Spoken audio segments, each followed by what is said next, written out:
What's up, Flannelverse? We are here to talk about the Thanksgiving slate, actually slates. We're going to go through first the main slate on DraftKings. I am here with Jake Tribbey of Fantasy Points. We've done a lot of content together. You've probably seen us together if you play spring football. We did UFL shows together. We do the DFS cage match show together on the Fantasy Point channel. So we were chatting after the show, and I said, Jake, I'd love to have you on the channel sometime.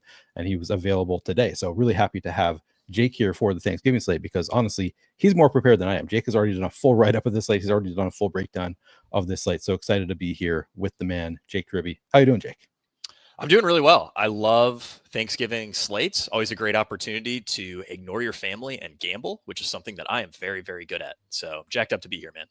One of my favorite things to do is to ignore my family and gamble. I'm not getting together with my family tomorrow.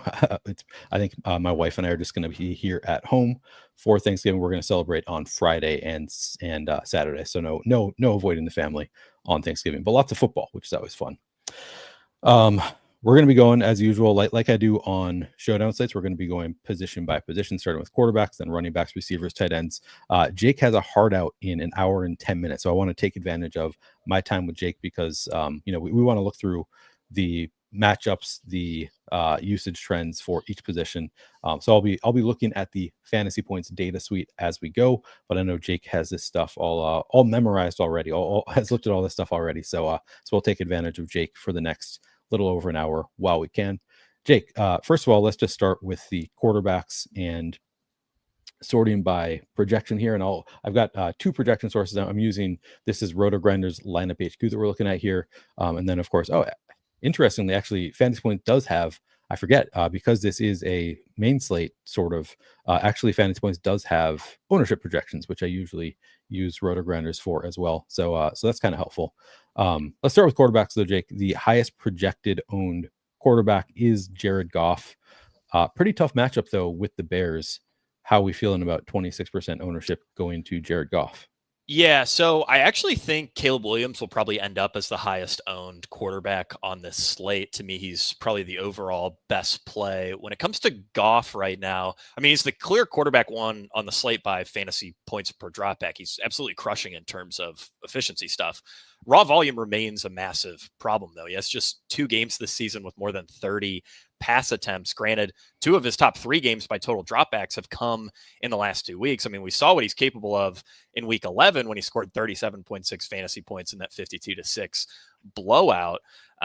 It's just a question of whether or not Detroit wants to keep their foot on the gas with him. And it's really, they can basically win this game in whatever way they want, whether it's through the running backs or through Goff. So I think my favorite way to play Goff, and this sort of speaks to an overarching theme on the slate, is I'm really going to lean into these onslaught lineups. I think you can play Goff with Gibbs and Montgomery and Amon-Ra. You can play Goff with 4 Lions total. You can play Goff with the Lions defense. That's sort of the angle that I like to approach it with Goff. And I think that's key for, this 3-game slate, as we can talk about, the best players, the top values, the best contrarian options. It's really lineup construction. I think that is the most key to being successful on a Thanksgiving Day slate. I think we'll probably want to spend a bit more time talking about the kind of lineups we want to make with each quarterback. And Goff in particular, I think really lends himself to just full-blown onslaughts playing, 4 or 5 Lions, because they have a 29-point applied team total. And, in most scenarios, they end up scoring the most points on this slate. And they're probably the most likely team to be able to get to 45 or 50 points here. Yeah, that's a good point. So I jumped right into the position by position stuff because I'm so used to just doing Showdown. It's the easiest way to do it, but this is different than like our typical Showdown slate, and also different from our typical main slate. It's just a 3-game slate can be pretty tough for people to kind of wrap their head around how to play a 3-game slate. How contrarian do you want to be? Where do you want to get off the board on 3-game slates? So that's a good call. As we go through the quarterbacks, maybe we should talk about the best way to play those quarterbacks. And you think Jared Goff, the best way maybe is to overstack. So play him, with the running backs, with Amon-Ra, St. Brown, obviously Jameson Williams. So in general, would that be your advice for Jared Goff stacks, is to overstack him? Yeah, that's generally the direction I'm leaning. I think another lever you can pull, and this isn't Goff specific, more of a slate specific thing, is you can leave a little bit of salary on the table. There isn't like pricing Yep. isn't very tight on this slate. I think you can pretty much play whoever you want. I mean, most lineups you'll be able to get to, any two of Malik, Nabers, CeeDee Lamb, Amon-Ra. So, leaving 500, even 1,000 on the table on this 3-game slate, especially if you're playing like the millionaire maker, I think makes a lot of sense here. Yeah, absolutely. That is a good call out. Also, so most of my analysis on these shows, basically all my analysis, is going to be for the largest field tournaments, and for Yeah. those types of tournaments in particular, I think that is spot on. Like leaving salary on the table, super easy on this slate. And a lot of people who are hand building are just going to want to try to use the full salary. If they see they have $500 left over, they're going to say, "Oh, where can I upgrade?" and try to upgrade even to places where maybe it's not actually an upgrade, just to use that salary. Yep. So sharper players, I think leaving some salary on the table definitely makes some sense here. Yeah, and I think another key thing here is going to be late swap. This is kind of plays like a bit of a spring football slate where we do have, significant gaps in between the games. So we'll have plenty of time to make optimal swaps. The other element here is that there will be a lot of casuals playing Thanksgiving Day DFS because, they have the day off work. Everyone's watching football. It's sort of, what everyone across the entire country is doing. And, generally I can only speak for myself, but I'm eating a lot of food. I'm drinking a lot of beer and a lot of wine. I'm either not making the best late swaps possible, or I'm just falling asleep and completely forgetting about it. So compared to a normal NFL slate, you'll see even sharper players won't be late swapping quite as much as they should be because everyone's spending time with family and getting drunk and, just enjoying themselves, playing backyard football, what have you. So if you're taking the Thanksgiving slate seriously, which I imagine you probably are if you're watching this show in some capacity, late swap is going to be a huge edge. Yeah, absolutely. Late swapping on these like chronological sequential slates, like it's that much more important. It's so much easier to late swap because you know exactly what you need after each game. And I actually haven't looked at the timing, but I assume that it'll be like the first game, unless there's overtime, will be over by the time the second game starts, and the second game will be over by the time the third game starts. That's typically how it goes on Thanksgiving. It's a 12:30 kick, a 4:30 kick, and an 8:20 kick. So we should have at least 50 minutes in between each game, assuming no overtime. Yeah, so plenty of time to late swap. It's always tough with like, I almost feel like late swap is even more important in like smaller field stuff or like cash gaming settings. It's obviously super important for large field stuff too. It's just like large field, you basically have to hit the nuts on a 3-game slate, so it's like you can benefit from it, but I don't know. In smaller field stuff, you can actually do a lot more work figuring out what your opponents are going to play. I don't think you'll have time to do this, but like for UFL, what I'll do is I'll make a spreadsheet and then I'll figure out all the possible combos of the teams around me to figure out the best swap. That's made me a ton of money. Not something I'll probably end up doing on Thanksgiving, again, because of the beer and the family time.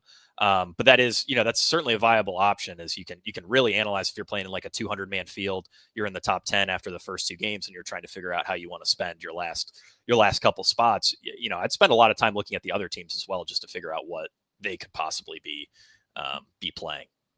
It's funny you say that has made you a lot of money, and I can say almost unequivocally that has lost me a lot of money just based on that one UFL slate where I swapped off of the best lineup onto the chalkier lineup and then got passed. And to be fair, the week Chris won 10K, Chris Wacht, who does our projections, I'm 90% sure I would have won, but I was getting drunk at the Birmingham Stallions game and I swapped off Deion Kane to Marcel Aitman, who zeroed because he had COVID. That's right. Yeah. And they didn't tell us he had COVID. Yeah, they didn't tell us. And he stood on the sideline in the sun for 3 hours, despite being apparently really sick with COVID. That's one of the worst swaps I've ever made. But generally, it's made me a lot of money. Yeah. So that is. I do think late swap is probably one of the most underutilized edges on a slate like Thanksgiving. No doubt.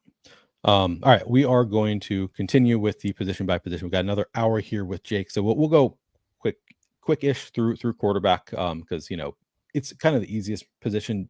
Maybe not on this slate because we do have some unknowns here, but generally going to be one of the easiest positions to break down. If you haven't already done so, though, just a reminder, please do subscribe to the channel. Trying to get to 5,000 subscribers on the Flannelverse by the end of the NFL season. Still got 1,200 left to go, so would appreciate it if you would subscribe to the channel, like the video, comment, all of that. Very helpful. Would appreciate that. But we're going to continue on here. No more wasting time. I will note Chicago it's a 4th worst possible matchup for quarterbacks in terms of schedule adjusted fantasy points allowed to the position. does that concern you at all? Does that impact you in terms of your wanting to overstack with Goff? Because then it's like, well, if he does well, he's expensive enough. He probably needs to put up a lot of points to be like the quarterback that you want to have. So then maybe you want to like go all in on like, yes, it's Detroit not have an issue with the Chicago defense versus like, playing it as, oh, he'll do okay. I don't know. Are you concerned at all about the matchup? Not particularly. I mean, Vegas doesn't really suggest that we should be that concerned. Again, Yeah. Detroit's implied team total here is 29. Chicago has been a little bit weaker if you look at the last 5 or 6 weeks as well. So yeah, I think I just want to play a ton of Goff, and he's already just like so incredibly efficient that even a slight dock, say a 5 or 10% dock to his efficiency, still probably makes him the most efficient quarterback on the slate. Yeah, no doubt. All right, enough about Jared Goff. We'll move on to talk about Caleb Williams. So you anticipate you think he's going to end up being the chalkiest quarterback on the slate? Yeah. 5,300. So I think there are a lot of reasons for that right now. The Lions rank 5th worst in pressure rate over expectation since losing Aiden Hutchinson. Caleb Williams goes from, effectively the worst quarterback in the league, Deshaun Watson levels of awful against pressure, to Kirk Cousins levels of mediocre when unpressured. Detroit's notoriously vulnerable to rushing quarterbacks. They've allowed 12.4 fantasy points per game to rushing quarterbacks since 2022. For perspective, Lamar Jackson posted the single greatest quarterback rushing season of all time in 2019 at just 10.8 rushing fantasy points per game. So Detroit's allowing more rushing production to quarterbacks, to like high-end rushing quarterbacks than 2019 Lamar Jackson averaged. And the Bears just set a season high in pass rate over expectation last week in their second game with new offensive coordinator Thomas Brown. They're expected to play from behind, so we can project a ton of dropbacks from Caleb Williams. I think all of that's really going to push his ownership up. I can't really say at this point that he's my favorite quarterback for tournaments, though. I think I like the quarterbacks in the last game of the slate significantly more, largely because of ownership and also because we've seen Williams like play absolutely horrendous at times. So, you could say, oh, he's a different guy now with the offensive coordinator. He's been playing a little bit better in the second half of the season. But I mean, if he's going to be 35% owned, I'll still play some, in like a 150 set, even in a 20 max. But I definitely want to be underweight. Okay. Yep. Yeah. So Caleb, man, I looked on Pick 6. I saw that the line for rushing yards for Caleb Williams was like 30.5. I want to say what was the over under for Caleb Williams. He's been running more lately. Like that actually looks like a pretty strong line. Most recent game against the Vikings had 6 carries for 33 yards. Game before that against Green Bay, 9 carries for 70 yards. So as you said, like he's been running a good amount. I mean, he's been running kind of all year. Like he's averaging 5 carries per game all season. But yeah, how do you feel about that line? 30.5 rushing yards for Caleb Williams. Yeah, I think I'd like the over there. We have him at 33, so we're not super far off that line right now. But yeah, I think that over's reasonable. I mean, there's so much garbage time opportunity potentially in this game, and those would be like the, Detroit's just dropping 8, and Caleb might have, plenty of big rushing lanes in those scenarios. Sometimes I do worry with these teams that don't get a lot of pressure that they won't really force these guys out of the pocket. But I mean, Caleb loves to dance anyway. So I don't know that's more of a heuristic for like Jayden Daniels than it probably is Caleb Williams. Yeah. I'm just looking to see if I'm guessing no update on the Drew Lock ownership yet. Yeah. It's tough because you kind of have to wait for all the sites to update. Roto-Grinders also has no ownership update for Drew Lock. That'll obviously change things. It will. Yeah, it will significantly. My sort of initial thought with Drew Lock was that he'd pull, he'd be in that like lower half of ownership around like the 12 to 14% mark. That's sort of where I expect Cooper Rush to end up. Maybe Tua ends up there. It'll be interesting to see if Tua gets steamed at all, but he's not projecting particularly well. So yeah, I think, we can talk about Lock and Rush shortly, but they're a bit of a tougher assessment. And this is a bit of a unique Thanksgiving slate in that you can really go any direction you want at quarterback. Yeah, I mean, the different prices all across. I guess no like super high expensive quarterbacks. Jared Goff being the most expensive at 6,500, but you can $2,000 range, and I think all are somewhat playable. We'll get to it. Let's continue on down the ownership path here. So Jordan Love projected for the 3rd most ownership. Again, Miami not the best matchup for quarterbacks. Third worst in terms of schedule adjusted fantasy points allowed. So sort of a tough matchup for Jordan Love How do you feel about the what do we have? 19% going to Jordan Love at 6,300. Does that seem reasonable to you? Yeah, so Love is an interesting assessment. Green Bay has been exceptionally run heavy since week 8. Negative 8.3% pass rate over expectation. That would easily rank as the lowest in the NFL over the full season. I think, the argument for Love is that he's playing in just a way better game environment than Jared Goff. Sure, the total's the same, but the spread is way tighter. So we have a much higher chance at a shootout here. And in that scenario, I think Love could really pop. 19% feels about right. That's where I think he'll come in. It's interesting too, because all of his wide receivers are projecting really well. Romeo Doubs not expected to play. He got concussed on Sunday. So that leaves, Jaden Reed, Dontavian Wicks, Christian Watson, all is pretty strong values. And it doesn't look like Love is going to pull a ton of ownership despite that. And I think that's because we talked about this on Cashing Points. I just did a show with Scott Barrett and Johnny Proctor, which is definitely worth checking out, I think, if you're playing this slate. A lot of people want to get to Josh Jacobs. So I think that's kind of what's going to be suppressing Love's ownership a decent bit. And they are extremely negatively correlated. So I don't think I'll be playing them in the same lineup for the most part, maybe a little bit in like a Millie Maker, Green Bay onslaught type lineup. But yeah, that's sort of how I'm viewing Jordan Love. Is I think I want him in game stacks. Like I want a tangible amount of exposure in game stacks. But if I'm just like picking a quarterback and 2 wide receivers, I don't necessarily know that he's my favorite. I also think, with Love, I think you could pretty easily triple stack him, given the prices of his pass catchers. We can talk about those guys a bit more later, but he's another strong triple stack candidate. I know I didn't really mention it with Caleb Williams, but he's not a guy I would go that route on. I think I'd probably max out at doubles on Caleb. Okay, so we got that question from Anthony. Favorite way to play Caleb? So you say you max out at doubles there? Yeah, I don't necessarily think he has the same raw passing upside that a guy like Jordan Love would, and the prices are a bit more expensive on Keenan, DJM, and Odunze than they are right now on like the Reed, Watson, Wicks teams. So yeah, I think the debate on which Bears receiver to play is pretty interesting, and we can talk about that a bit more later. But yeah, I think I'll mostly be double stacking Williams. You can play Caleb Williams with DeAndre Swift. I just worry about Swift's touchdown equity significantly. We can talk about that when we get to running back. Swift catches enough passes that I do think you can play him with Williams, though. Oh, for sure. Absolutely. And it's a 3-game slate, so you could justify almost any build, right? Right. Yeah. No. Agreed. 100%.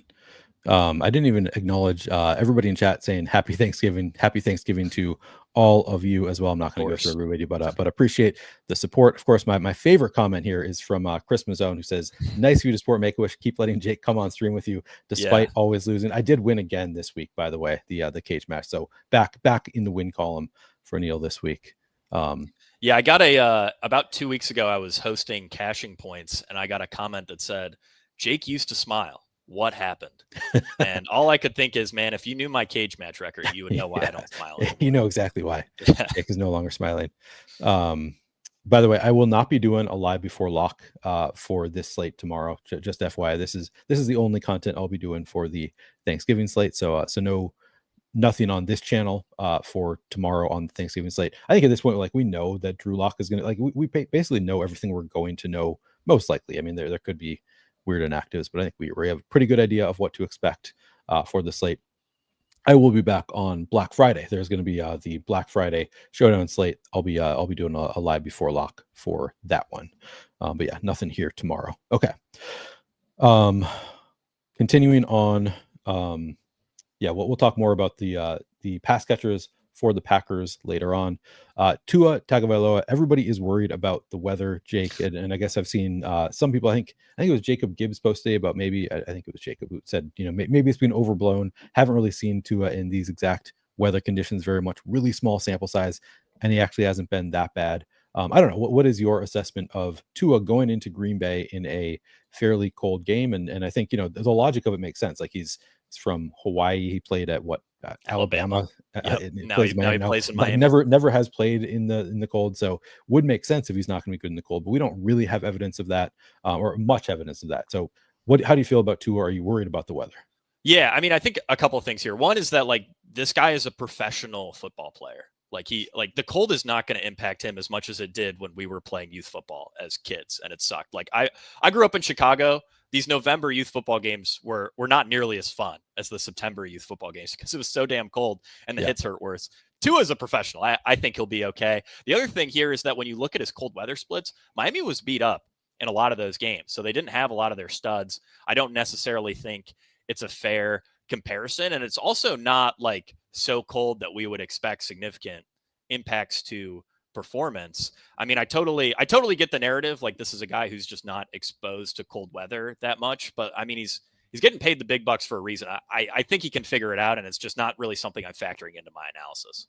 Yeah, I think that is probably the correct approach. But with that said, how much interest then do you have in Tua? I mean, seems like as I recall, not a great but not a terrible matchup. Let's see, is that true? In terms of schedule adjusted, it's a below average matchup, but not like, I don't know. How are you concerned about the matchup with Green Bay?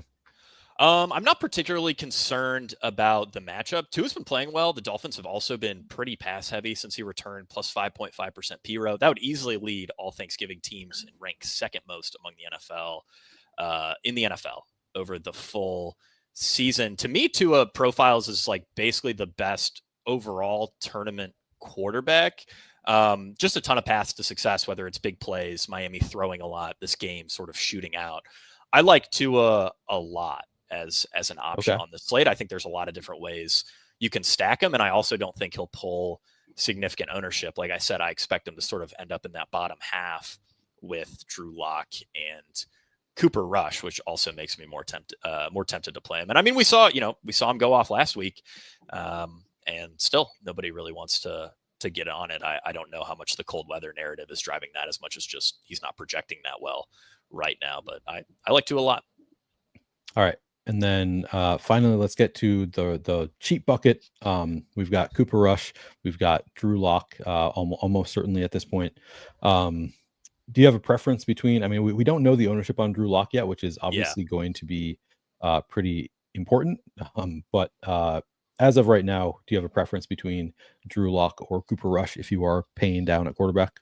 Yeah, I think I would lean Drew Lock if we assume they're both sort of in that 10 to 12% range. And it's really only because of that video of him rapping the Young Jeezy lyrics on the Broncos bench. That's so cool. He looked like such a cool guy doing that. I was really impressed with Lock's ability to know all the Young Jeezy lyrics. I mean, he didn't miss a beat in that video. So that was very impressive. No, but actually though, I do think this doesn't really change New York's offensive outlook a ton compared to DeVito. It probably lowers the floor, raises the ceiling. That was sort of Johnny Proctor's take from Cashing Points, and I think I agree with that. You can also probably add some pass attempts to the Giants. DeVito stole 18% of designed carries in his only start last week. He's a little bit more prone to scrambling. Just looking through Drew Lock's game logs, he's gone over 4x his Thanksgiving Day DraftKings salary in 26% of his career starts. So that's a pretty strong hit rate here. I also think it's worth a boost to Nabers. He'll probably be a bit more aggressive getting Nabers the ball here. Might be a bit more aggressive targeting downfield. So maybe a slight boost to Slayton, Jalen Hyatt, those guys. Yeah, I mean that is definitely my instinct with Drew Lock. Is just like downfield receivers, give him a little bit of a bump because they're probably going to at least see more opportunities here. I made the joke about the trying to CeeDee Lambify Wan'Dale Robinson, but that's just because I'm inversing what everybody else is saying about how CeeDee Lamb has become Wan'Dale Robinson-ified, whatever. I don't think that it is necessarily a benefit for Wan'Dale Robinson, except that it might be a benefit for the entire offense if Drew Lock can get going. I think I'm with you. Like Drew Lock, if the ownership is similar, Drew Lock would be my preference of the two of them, just because I think he has the higher upside of the two of them. And he should also be trailing. So, just that on its own should lead to a few more pass attempts for Lock.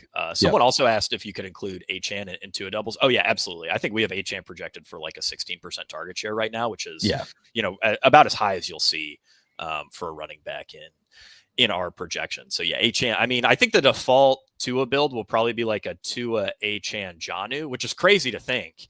Especially even just rewinding like a month and a half, you would have never imagined something like that. So yeah, I think throwing in, those receivers, Tua, Tyreek, Jonnu, something like that. I don't know that I'd want a ton of like Tua, Tyreek, Waddle. Like those teams don't seem quite as strong to me. I'd probably want to mix in Jonnu or Achane into most of my Tua teams. Probably. I think the best builds are getting one of Tyreek and Achane, one of Waddle and Hill. But you can triple him too. I'm a lot looser with my rules for 3-game slates. You can really take it any direction you want when you're stacking these quarterbacks. Like I said, I'm not going to probably more than double stack Caleb Williams. You can triple stack him if you want. It's totally fine. Yeah, I mean, this is one of those sites like you can do whatever you want. Like you got preferences, but like definitely with the running backs included here. I mean, Devin Achane, Jahmyr Gibbs, of course, you can include them in stacks with the quarterback. Einstein says Drew Lock has some incentives the Giants don't want to pay, so they might run. I don't know. I think those incentives were mostly tied to snaps. I don't know that I'm like super caught up on all this, but from what I saw, it was like total season snaps. And I think they realized that if they held him out last week, then there was basically no chance he could get to any of those incentives, which if you're a player and you see that and you're a free agent, why the hell would you ever want to play for New York? How much does $500K matter to the New York Giants? They're worth $5 billion. What are we doing?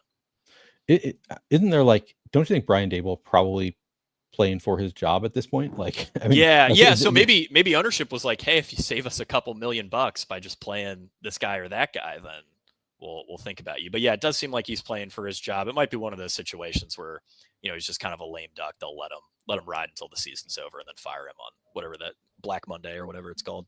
Yep. Steven wants to know if we're going to build any lineups in the show. Probably not while Jake is still here. Maybe I will after Jake leaves. I don't know if I said at the start of the show, but first Jake and I are going to go through the full main slate after Jake. So Jake has a hard out in 45 minutes. I will continue on for a bit, just looking at the showdown stuff. I'll at least make a lineup probably for each slate there. Maybe I'll do a main slate lineup before I do that also. But just give you a layout of what we are expecting on this show. With that said, we should continue on. So Cooper Rush to me is as you mentioned at the top of the show, we have pretty loose salary here, so it's not as necessary to get to Cooper Rush if you don't think that he has massive ceiling. Now, if you think Cooper Rush has the ability to be, the highest scoring or close to the high, close enough to the quarterback who is the highest scoring quarterback on the slate, then you can certainly play Cooper Rush, but not a priority because you don't need to pay down at quarterback here. Would you agree with that? Yeah, I totally would. I think Rush is probably the guy I'm the least excited to play on this slate, but I'm sure I'll have a little bit of exposure in 150 max contests. Yeah. Got a super chat from Tyler who said, how does Neil feel about getting mentioned back to back with me in Jewish McCaffrey's tweet, locked in a bit bonds for eternity? So I got to be honest, I didn't really read the full tweet. I kind of skimmed it. I saw that I was mentioned and like the tweet, but I didn't have time. I was really rushing to get here for this show. But I hate it, Tyler. To answer your question, I'm locked for eternity in bit bonds with the sex joke guy on Twitter. It's not a good place to be. So there's your answer. But thank you for the super chat, the $5.69 obligatory from Tyler. Appreciate you as always. Okay. Should we move on to running backs? I don't think I have anything else to say about quarterbacks. I think we covered it well. I guess we can take just real quick the matchup wise. Do you have any concerns with the matchups for? I think it's a good spot. I mean, it's obviously, as you can see here, for Drew Lock, it's a 5th best possible matchup against Dallas. For Cooper Rush, a kind of middling, slightly below average matchup. Okay. I think that does it for quarterbacks. We can move on, talk about running backs. Top projected running back on the slate is Jahmyr Gibbs. Actually, let's start by looking at top owned running back on the slate, and that is Rico Dowdle. It's I don't really think it's going to be you'll see a top tier in terms of Dowdle, Gibbs, Jacobs. I think Dowdle will very clearly be the highest owned, especially in smaller field stuff. He's going to push for 60%. I think in the Millie, probably closer to 45 because people will want to back off that exposure a bit. But I mean, he's just a really strong play. Obviously, the Cowboys are favored here. He's been stealing. Zeke Elliott is total dust now, and it seems like they've started giving that inside the 10 work to Dowdle. On top of that, Mike McCarthy said, we've got Dowdle right about where we want him in terms of usage at 18 to 20 touches a game, and 18 to 20 touches at 5,500. I mean, that makes for a pretty easy click. I do think he's a guy I'm going to be underweight on in tournaments because, again, it's a 3-game slate and there still are plenty of paths to failure. If Cooper Rush throws 2 or 3 touchdowns, then there's a decent chance Dowdle doesn't get you more than 12, 13 points, there's also a chance Dallas just totally flops or this game is absolutely awful, in which case Dowdle probably doesn't get you there. So, there are no like must plays on a 3-game slate, even though Dowdle profiles as a very strong running back play. I can't imagine I will quite match the field on him. Yeah, I think that I am with you. As much as I usually am pretty Dowdle-pilled, I'm usually inclined to play him. All the coach speak being like, Rico Dowdle is our guy now. They want to establish the run, et cetera, et cetera. And it is 4th best possible matchup for running backs, and in particular, running backs on the ground, which is kind of where Dowdle is better. So I get it, but also that's just a lot of ownership going to Rico Dowdle, who they go away from him quickly. Last 5, it's been even stronger. The Giants are the single softest schedule just rushing matchup over the last 5 weeks. So, this is a really good matchup for Dowdle. Again, I mean, this is one of the best spots he'll get all year, 18 to 20 touches as a favorite, against a very weak New York Giants run defense, as you can see on Neil's screen right here. He profiles as a great play. But again, there are a lot of strong running back options on this slate. So he's not a guy that I want to be super attached to, but I'm sure he'll make his way into plenty of my teams. Jake, I should mention, as long as we're looking at this stuff, this is, I think, always free or free for the rest of the season. Maybe the schedule adjusted fantasy points allowed. I believe Scott said that they made it free for the rest of the year. I think so. At the very least, I mean, fantasy points is like borderline free right now with the discounts. I could not believe. I think standard is like $3. Premium for the rest of the season is $10. I think all in is only $40. So everything on fantasypoints.com is super, super cheap right now. My article was paywalled, and part of the reason it's been free in previous years, my Thanksgiving slate breakdown, but part of the reason for that was because subscriptions are just so cheap that there's no excuse. If you can afford to play Thanksgiving DFS, you can definitely afford a fantasy point sub this week. I mean, they discounted things far more than I ever would have if I was in charge. I'll say that much. I pull up the screen and I realize I can't scroll to where I want to be, but free preview of the data suite right now too, which I was not aware they were going to be doing that. Maybe didn't read all the discords. But is it free like through Black Friday? Do you know the I believe so. I believe it's free for the rest of the week. I don't know if that means till Friday or until Sunday. But I mean, the data suite, like obviously I write about fantasy football and play fantasy football as my job. The data suite is basically all that I use. It's like the single best tool ever. I would say that even if I didn't work at Fantasy Points, like if they fired me and wanted nothing to do with me, I would happily pay them $200 a year for the data suite. It's just like simply the best tool. The filters are awesome. I really, really like it. It's made my life a lot easier. And I should note, you can get, I assume the promo codes are still going to work. Promo code Flannelverse for 50% off. Not sure if that'll work with the new reduced prices, but at least worth trying if you want to sign up. Okay. Continuing on to running backs. Actually, there was one more question that I wanted to hit. Einstein asked thoughts on skipping an entire game entirely, like make a lineup where you just continue, like only play it as a 2-game slate. I think it's viable. And you can obviously do it as Steven pointed out later. I don't mind that thinking. You could also just play like the defense from the 3rd game would be another way to do it. But absolutely, like you could see one of these games just completely flopping and just playing it as a 2-game slate. Absolutely, you can do that on a 3-game slate. Do you have any disagreement there, Jake? No, I mean, I totally agree. And I think especially if you're going heavy onslaughts, like say you play Goff plus 4 Lions, I mean, you're probably not going to end up with like many plays from one of the other 2 games. So I think that's totally viable. That's kind of the fun part about this slate is like we can get really creative with our lineup construction compared to a classic slate where we generally stick to stricter rules. Yep, absolutely. All right, second highest ownership on the slate going to Jahmyr Gibbs. Interesting to see the separation there between Gibbs and Montgomery. Gibbs getting 44% projected ownership, Montgomery down at 18%. Montgomery is $1,000 cheaper. I don't know that discrepancy is warranted, Jake. How do you feel about Gibbs? I guess let's do both of them at the same time. Gibbs and Montgomery. Gibbs getting 44%, Montgomery 18%. I'm curious if that is the same also elsewhere. 39% Gibbs. Okay, so a little bit closer. Rotogrander's ownership projection, which maybe I'd be more okay with. I don't know. How do you feel about Gibbs and Montgomery here? Yeah, so I think this is a really interesting debate. This and the Giants backfield, I think, are 2 backfields that you could really take in any particular direction. Obviously, at a base level, Gibbs has been way more efficient. Montgomery has generally been getting more inside the 10 work. It's been about 65-35 over the last 5 or so weeks inside the 10 in favor of Montgomery. The thing here, though, is that Montgomery suffered a shoulder injury in Sunday's game. They held him out for the rest of the game. Apparently, he wanted to come back in. Dan Campbell said he was pissed he couldn't go. Dan Campbell also said, there's no way I can hold him out of this game. So the pro argument for Montgomery is that, he's probably closer to full health than the current DraftKings Q tag or whatever news you've read would indicate. I know he missed Monday's practice, limited Tuesday. He's also playing against his former team. We've seen the Lions lean into these narratives before. When they played Dallas, they were trying to get basically every pass to go to an offensive lineman because of that, absurd penalty that they had back in the 23 season. So maybe Dan Campbell says, David Montgomery, you're playing against the Bears. Let's show them what they missed out on by letting you go. And we're going to make sure that we get you 3 touchdowns no matter what.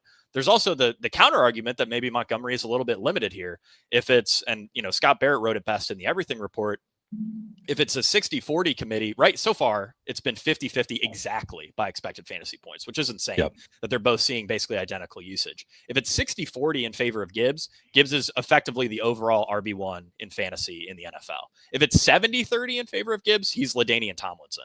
So that's massive, massive upside for Gibbs. I also just think another factor with this ownership, people are, especially casuals, are more excited to click Gibbs because he's a more exciting player. You watch the two run and it's sure, Montgomery scores fantasy points, but Gibbs is really fast and he looks really good when he runs the ball. And I think that'll stick out in a lot of people's minds as well. So, that's sort of just a long-winded way of saying I'm going to end up playing both. Obviously, Gibbs has the best upside overall, but like I said, I think the argument for Montgomery is semi-compelling that it's a revenge game. Dan Campbell loves his guys, and I'm sure Dan Campbell wants David Montgomery to be as successful as he can be against his former team. So it is, it's just one of those tricky assessments where I'm glad that I'm more of an MME player than a single entry guy. Yeah. And worth noting, it's a bit of a run funnel matchup too against Chicago. They are, bottom 10 in terms of stopping the run, at least in terms of schedule adjusted fantasy points allowed over the past 5 weeks. Kind of a tough spot for the passing games against Chicago. So bit of a run funnel. And also you get leverage on any Goff ownership. I guess as we talked about earlier, you can play these running backs with Goff, but you can also play it as leverage on all of the ownership going to the Detroit passing game. Both look pretty good here. Devon Achane getting 33% here. Fantasy Points has Achane getting 39% ownership. So 30 something both places. He is the most expensive running back on the slate, facing Green Bay, who is, I don't even know where they rank in terms of schedule adjusted, slightly below average, but not a terrible matchup. But the usage has been just awesome for Achane. How do you feel about 30 to 40% ownership there?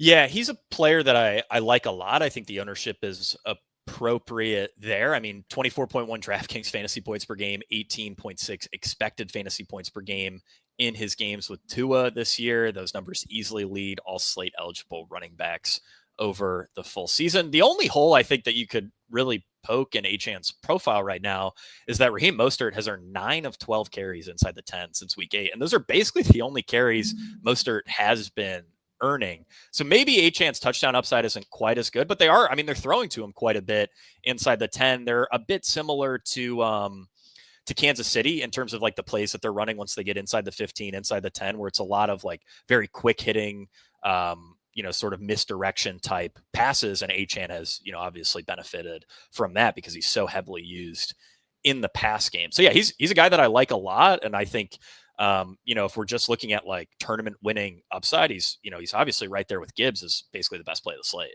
Yeah. Achane, really, really hard to argue with it. He is, despite Raheem Mostert getting inside the 10 carries, as you say, he's not really doing much else. So it is basically the Achane show now in the backfield for the Dolphins. Has separated this year, being targeted, for minimum 4 times over the past 5 weeks, up to 8 times. As you said, just way, way better when Tua starts. And I haven't pulled up the stats here, but I've been alluding to it the past couple of weeks. Man, you just look at the stats with Tua versus without Tua, just so much better. So yeah, with you, Achane looks pretty great. Yeah, I the other thing I wanted to add on Achane is that I think it was Scott Barrett who brought up that his snap share fell to only 50% last week. That game was over at halftime. It was 65% in the first half. So, in case anybody was looking at like fantasy points, snap share by week grid, you might think like, oh, is Achane's usage falling off? No, they were up 24-0 at the half. It was 31-0 with like 2 minutes left in the third quarter. There was just no reason to even risk him in the second half of that game. So, yeah, usage has been really, really strong for Achane, and we know he's capable of, absolutely massive scores because he's such an explosive player. Yeah, this is what Jake is referring to. This is snap share by week, but not a concern in this case. Raheem Mostert, I mean, since we're on the Dolphins, do you have any interest in Raheem Mostert or Jalen Wright? I mean, they're going to get zero ownership. Let's see. I'm curious if Rotogran is giving any 0.6% going to Mostert. Jalen Wright getting just under 4%. So he's actually getting a bit of ownership. You can see, Jake, the fantasy point drop off. It's like you get these top 8 or so, and then as you go from 12 fantasy points down to 5. Do you have any interest in?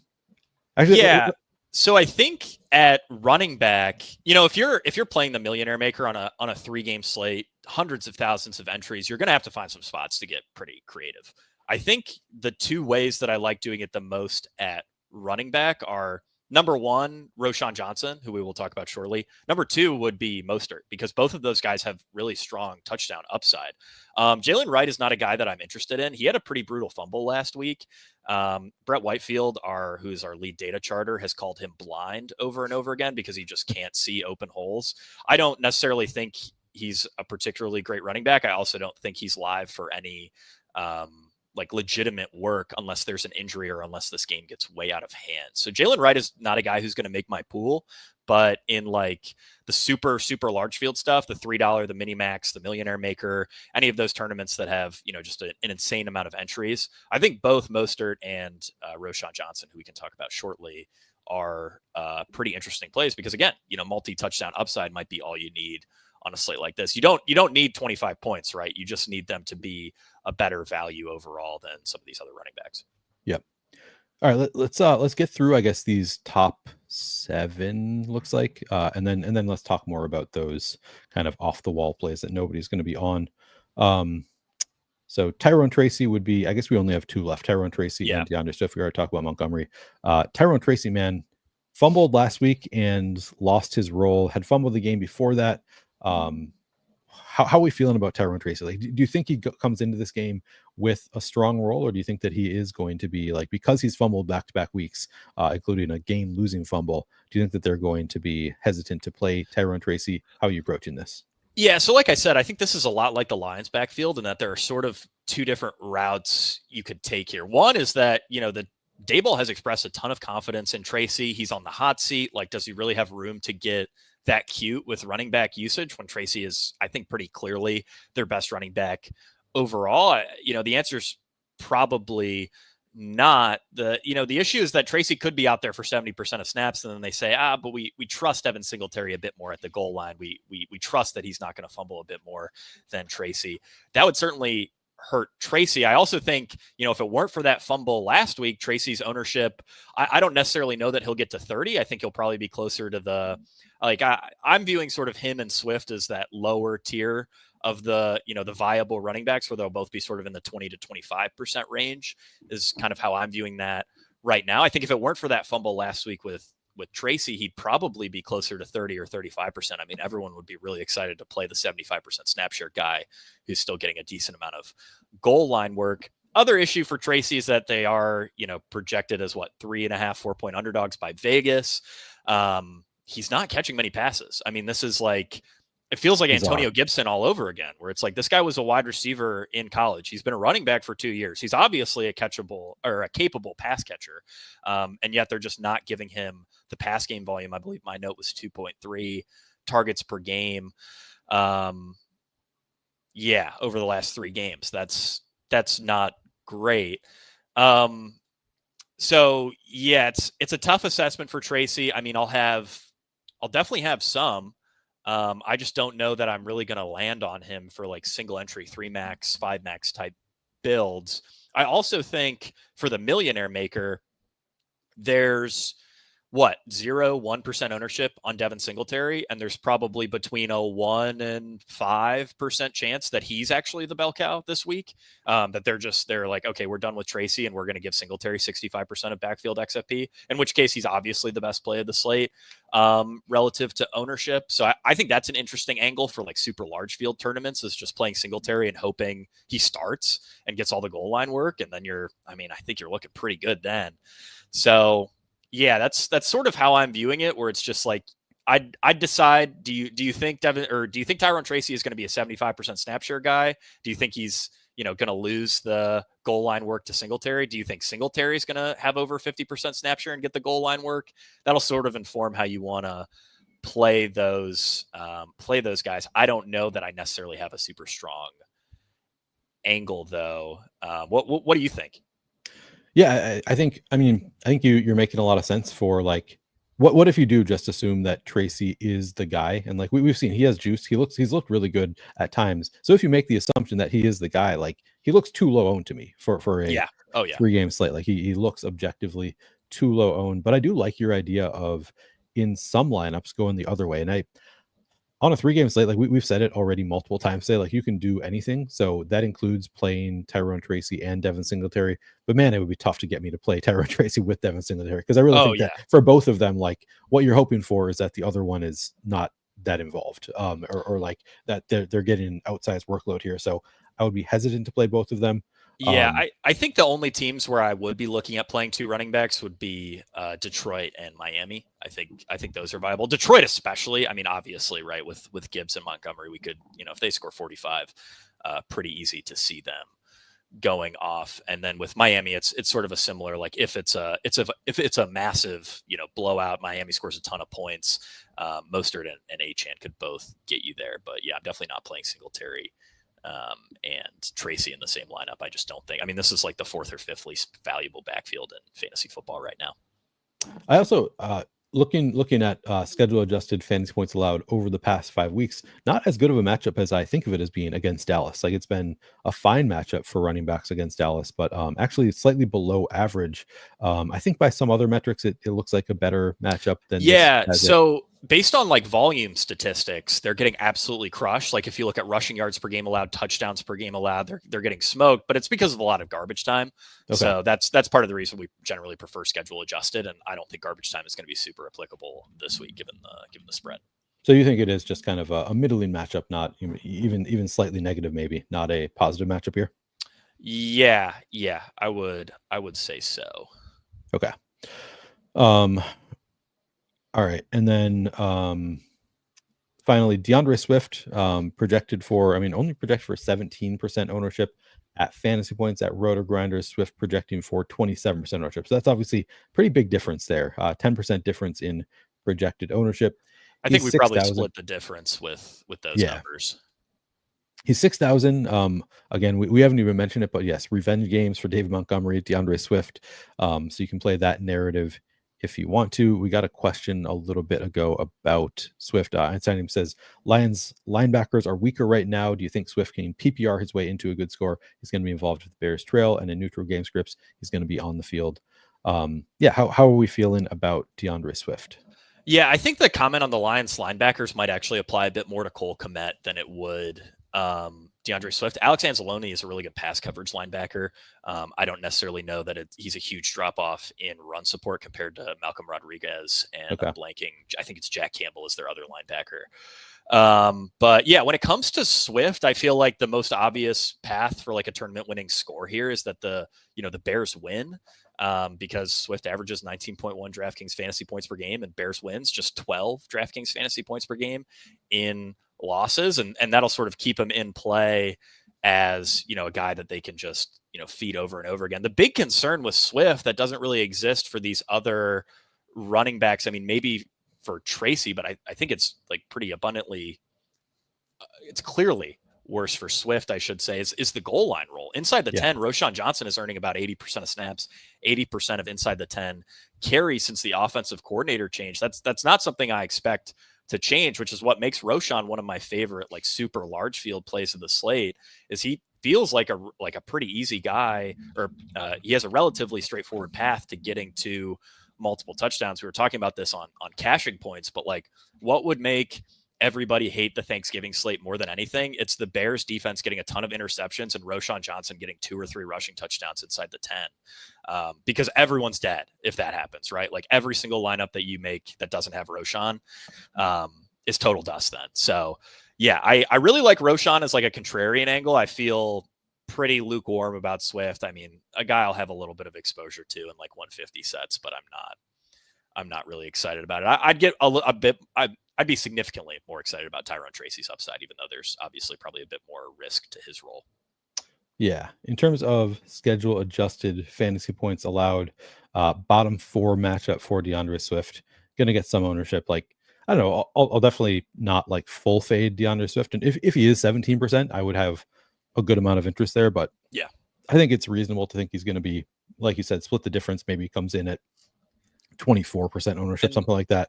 I think one of the funny things about these Thanksgiving slates is like you said, like if you project Swift for 17% ownership, like the Sims will tell you he's basically the best play of the slate. If you project him for 30% ownership, they'll be like, oh, you don't want anything to do with DeAndre Swift. And ownership projections on these slates are really tough. So I just don't know that you can put a ton of stock into them compared to like a classic slate. I don't know if you have a take on that. Yeah, no, I think that's exactly right. Like so much of this depends on where ownership ends up coming in at. Like, as you said, like the Sims are just, it's so sensitive to like little differences in projected ownership. My guess is that Swift does come in, higher than 17% for sure would be my guess. Because I think that people will like, oh, look at the game log. He gets strong usage. It's a revenge game for Swift, all of that going for him. So I think people will just want to click in the name Swift, in which case I probably want to be sub 20% in my lineups because I think he's going to be getting more ownership than expected. So that's kind of where I'm falling on Swift, is I probably end up underweight. Yeah, I think that's where I'm at too. And I forget if you mentioned this, but the rushing matchup is terrible. The Detroit run defense is really, really strong, which kind of makes me like Roschon a bit more because I think they'll have better chances advancing the ball down the field with their pass game. But hand it to the big guy when they get inside the 10. And then let's do just a brief look at running backs who are projected for like no ownership but are playable. I think the list for me would be Singletary, Roschon, Mostert. Yeah, I think that's it as far as the players that you have projected here for no ownership that I would consider playing in a large field GPP. Is there anybody else that you would even consider? No, I don't think so. All those guys have multi-touchdown upside.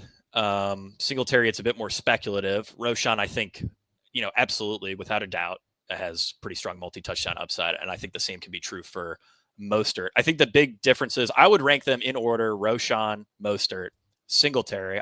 Like I said, I think they're all viable for the millionaire maker. I think the biggest difference is that Roschon's locked into like 80% of backfield usage inside the 10. Mostert, it's probably closer to 50 once you factor in targets by just carries. So he'd be closer to that Roschon number, but Achane's going to get that pass game work. So and there isn't like a massive difference. I believe only like a 3.5 or 4 point difference between the Bears and Miami's implied team total. So not terribly more, scoring upside for Miami than Chicago overall.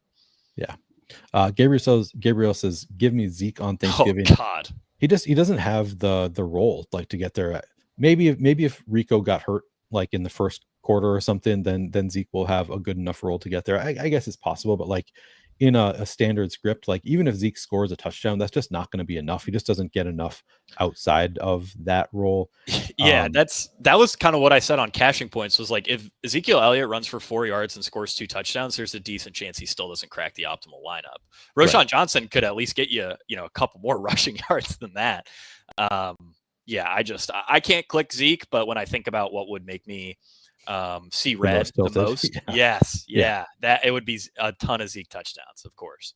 I mean, I guess it in the largest field tournaments, if you want to play for Zeke, I guess you could consider it. I don't think I get there with Zeke because I don't really see the massive upside, but I guess because I'm not sure that this is a slate where like it wouldn't be that shocking to me if there are no standout running backs on the slate, or if the second best running back on the slate does score 12 points, that would not be totally shocking to me, just because, the Detroit running backs, like, they're splitting carries. They have a tough matchup with Chicago. DeAndre Swift, tough matchup with the Lions. You've got Tyrone Tracy. Who knows how much they trust him? He fumbles the second quarter. Then it's Devin Singletary in the second half. They split. Doesn't end up being much. You've got Rico Dowdle, who, like, yeah, they want him to be the bell cow, but then as soon as he struggles even a little bit, they go away from Rico Dowdle. So I guess the path to Zeke getting there for me would be just like all the running backs suck and he's cheap and he scores 2 touchdowns.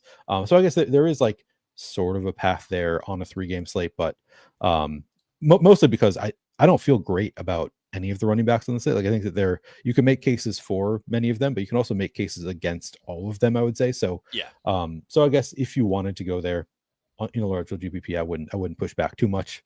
I don't think he makes my pool though. Yeah, I don't think he'll make my pool either. And we've seen, like, shout out Coach Speak Index. We've seen in these Mike McCarthy press conferences over the course of the season, it was like, oh yeah, Rico Dowdle's playing better, but we still want to get Zeke some. Okay, well, Zeke missed team meetings, so let's give Dalvin Cook a shot. Okay, well, turns out both those guys are terrible. So let's just give Rico Dowdle every single backfield touch because we have literally no one else, and we could have signed any UFL running back and had a better running back room than what we currently have. So yeah. All right. Well, we've got 15 minutes left, Jake. So let's I think I can push it a little longer. My very real and very beautiful girlfriend texted me that she won't get home until 4:30 at the earliest. So let's push it to 4:15. Yeah. That is what I like to hear, Jake. I still have to pack to get out of here, but hey, that's my problem after I log off. Exactly. I don't even care about the flannel versus. Yeah, exactly. Yeah. Exactly. Jake's girlfriend also, he claims, is a huge spring football fan, for the record. So if you're questioning how real she is, a neuroscientist, man, she sounds very real to me, Jake. I definitely she's very real. All right. So with an extra 15 minutes, we should still probably move on a little bit, but can you just give your rankings real quick of Roschon, Singletary, and Mostert? Like, what is your order of preference for those three? Do you think you have you have a preference? Yeah, I go Roschon, Mostert, and then Singletary. Pretty tight between the three. But I would like Roschon. Like, Roschon's a guy who's definitely going to make my pool. I think Mostert will as well.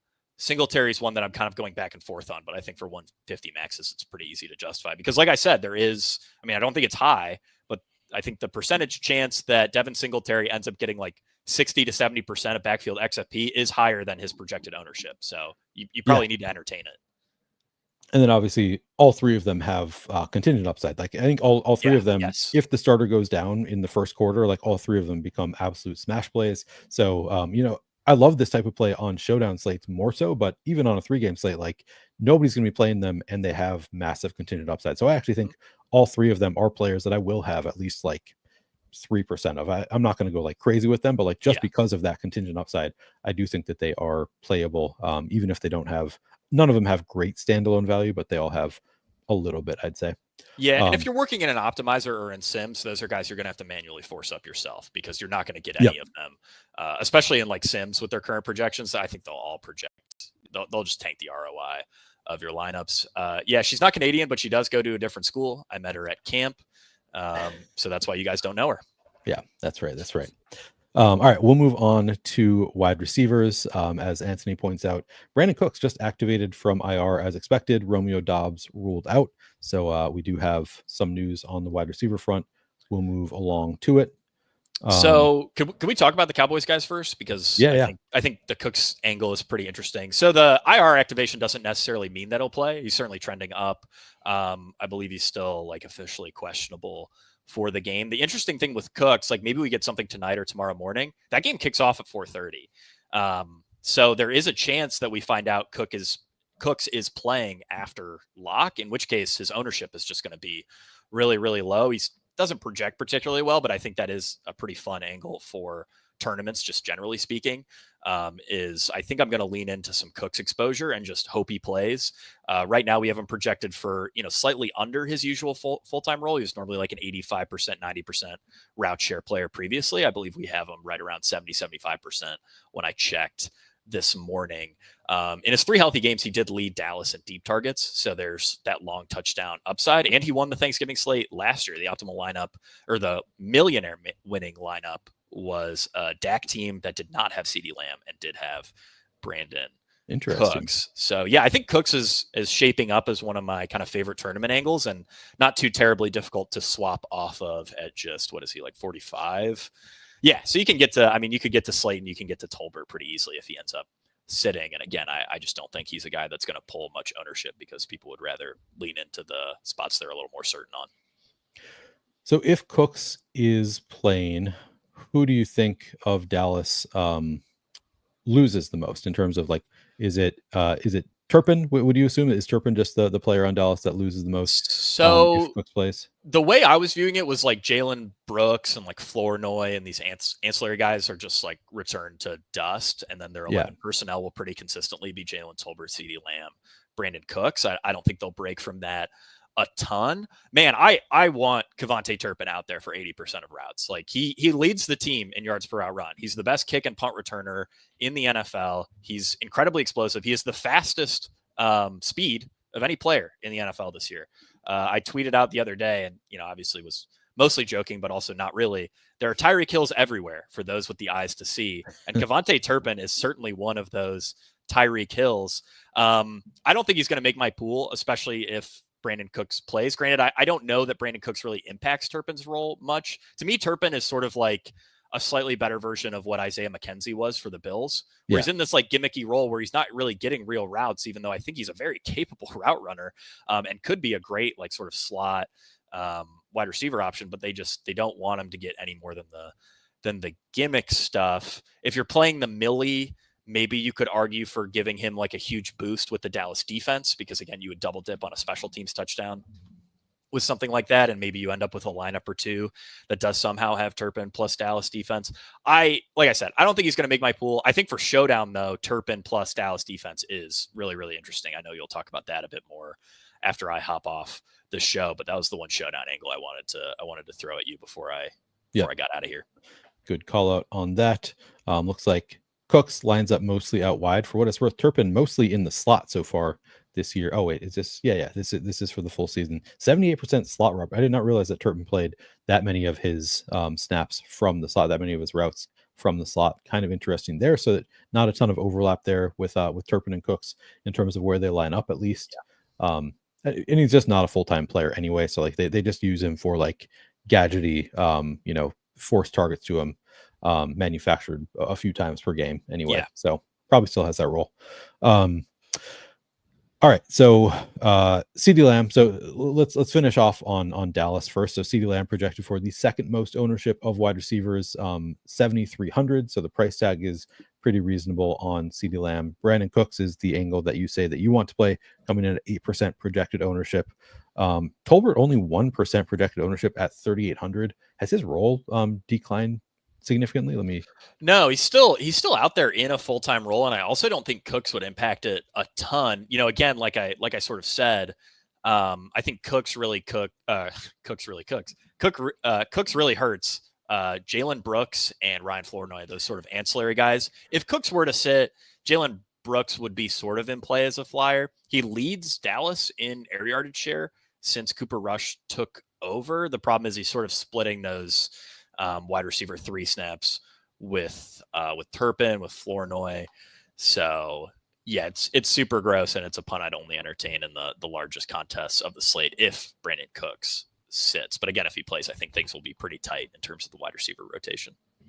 What about Tolbert though? 1% ownership, and that's consistent. Both places have 1%. That seems really low to me for a $3,800 Jalen Tolbert. I know not great quarterback play here, but cheap enough that I'm pretty interested. I'm with you there. I think I'd also be pretty interested in Tolbert.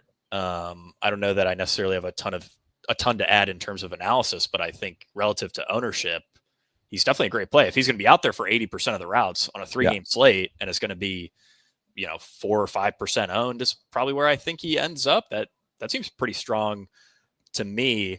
Obviously there's plenty of downside risk, but we're playing for first place. Yeah. I mean, the downside is obviously like nothing with Cooper Rush at quarterback, but 4 targets last game, 5 the week before. He's out there, as you said, around 80% of routes, sometimes more than that. Just a really strong role for Jalen Tolbert. In terms of the matchup with the Giants, it is a slightly below average matchup for Dallas, at least in terms of schedule adjusted fantasy points over the last 5 weeks. So that is worth noting, but not something that I'm overly concerned with for these receivers. So I think Tolbert looks pretty good to me. Yeah. Outside of the Dallas receiver, let's move back up to Detroit. So Amon-Ra St. Brown projected for the most ownership on the slate of wide receivers. He's also the most expensive. As we've said, there's just really loose pricing on this slate, which makes it really easy to play Amon-Ra St. Brown. 48% though, quite a bit for a pretty tough matchup with the Bears. How are we feeling about Amon-Ra St. Brown? Yeah, I don't know if he'll be quite that high. I'm kind of leaning towards Keenan Allen being the highest owned quarterback on this, or highest owned wide receiver on the slate overall.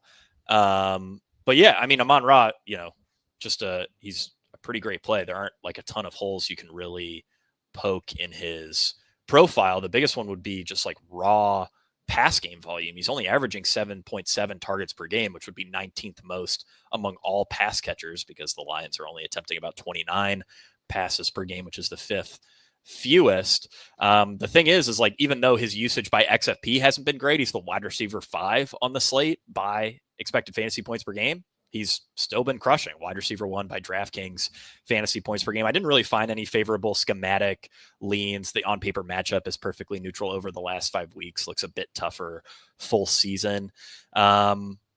Jake, breaking news: David Montgomery and Amon-Ra St. Brown questionable for Thursday. So they're both going to play. Yeah, I think so too. I don't really see that factoring in much, but maybe that makes you want to lean into the Gibbs narrative a bit more. I do think the Q tag will scare people away. Yeah, could bring down the ownership. True. Yeah, especially with more people probably hand building for a Thanksgiving slate that'll draw in a few more casuals. But I mean, I like Amon-Ra. I can't say that I really like him more than projected ownership, but he's also just not a guy I want to be underweight on, because we've seen incredible upside from this Detroit passing game if they decide to keep their foot on the gas really at all here. Yeah. Outside of Amon-Ra, are we interested in Jameson Williams, projected for 14% ownership? He's 6,100.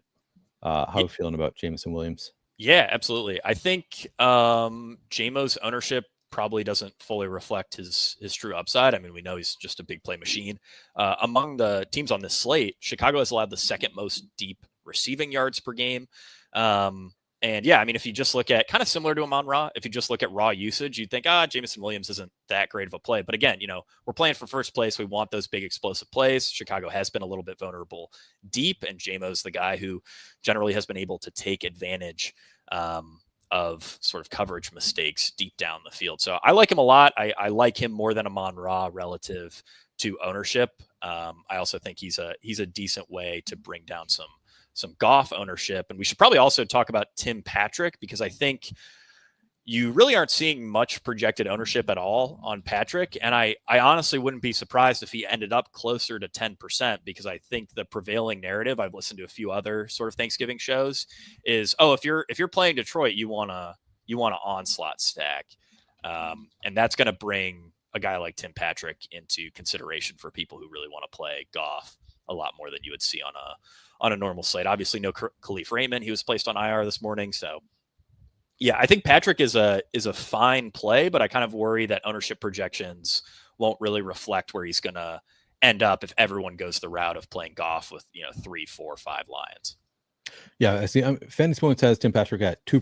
RotoGrinders is more in line, I think, with what you're saying. With 6.5% projected ownership going there to Tim Patrick, which that strikes me as probably pretty reasonable, like around where he'll end up.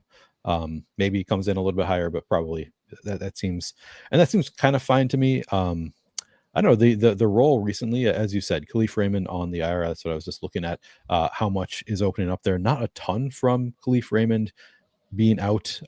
Tim Patrick last week, 37.5% route participation. If he takes all of what Khalif Raymond's leaving behind, that's another 20%. Then he's up to like 60% route participation. But it's been a little bit sporadic for Tim Patrick. Do you think he has upside for like greater than 60% route participation? I don't necessarily know. Allen Robinson is going to mix in a bit, so that's sort of the tricky thing. Allen Robinson isn't really in play at all, although that would be another sort of Thanksgiving Day touchdown that would just make you want to turn your TV off and spend time with your family instead of gamble. I will say that I do think Tim Patrick has a pretty good upside here. He trails only Jamison Williams in average depth of target over the last 3 games. He's at a 14 ADOT. I mean, sure, only a 10% first read rate. So we know the floor isn't great, but he's a guy that I'll certainly end up mixing into my Goff teams. You could maybe argue for him as like a one-off to save on ownership too. I think he's fine. Yeah. All right. And then on to the next team. So the Bears, you think that Keenan Allen's ownership comes in higher than this? He's 5,100. Just had a big game last week. I mean, we can take a look at the Bears in recent weeks, but let's break down all the Bears. You have Keenan Allen is 5,100 projected for 38% ownership. DJ Moore 5,600 projected for 26% ownership, and then Rome Odunze 5,000 projected for 11% ownership. Pretty sure we're not going to any other Bears here. It's just the big 3 of the Bears that we have to consider on this slate. So how do we feel about each of these Bears? Do you have a preference among them at these ownership numbers? Yeah, I think relative to ownership, my favorite is pretty clearly Odunze. Part of that is because, how can we pretend to have any confidence in knowing who is going to go off among the Bears wide receivers? And it seems like the field, I mean, you see Keenan Allen around 40% projected ownership. You see DJ Moore around 25, and then you see Odunze will probably end up closer to 15, 18. How do we have any confidence that one of these guys is a better play than any of the others? I will note that Keenan Allen, he's been running 53% of his routes from the slot since Thomas Brown took over. This is a really strong slot matchup. Detroit very, very weak against slots, but who else runs 45% of their routes from the slot? It's Rome Odunze. That was a great note from Scott Barrett on Cashing Points, which I did over on the Fantasy Points YouTube channel. DJ Moore, since the OC change, has been in kind of like a weird Laviska Shenault type role where he's just getting a ton of screens, really low ADOT. I believe Scott Barrett had the note that about half of his targets have come on design throws. Moore's 57% design target rate would rank highest since Laviska Shenault in 2022. I believe that's only looking at the last 2 games, and his 4.5 design targets per game would be more than double the next closest season in Fantasy Points data history. So that dates back to 2021.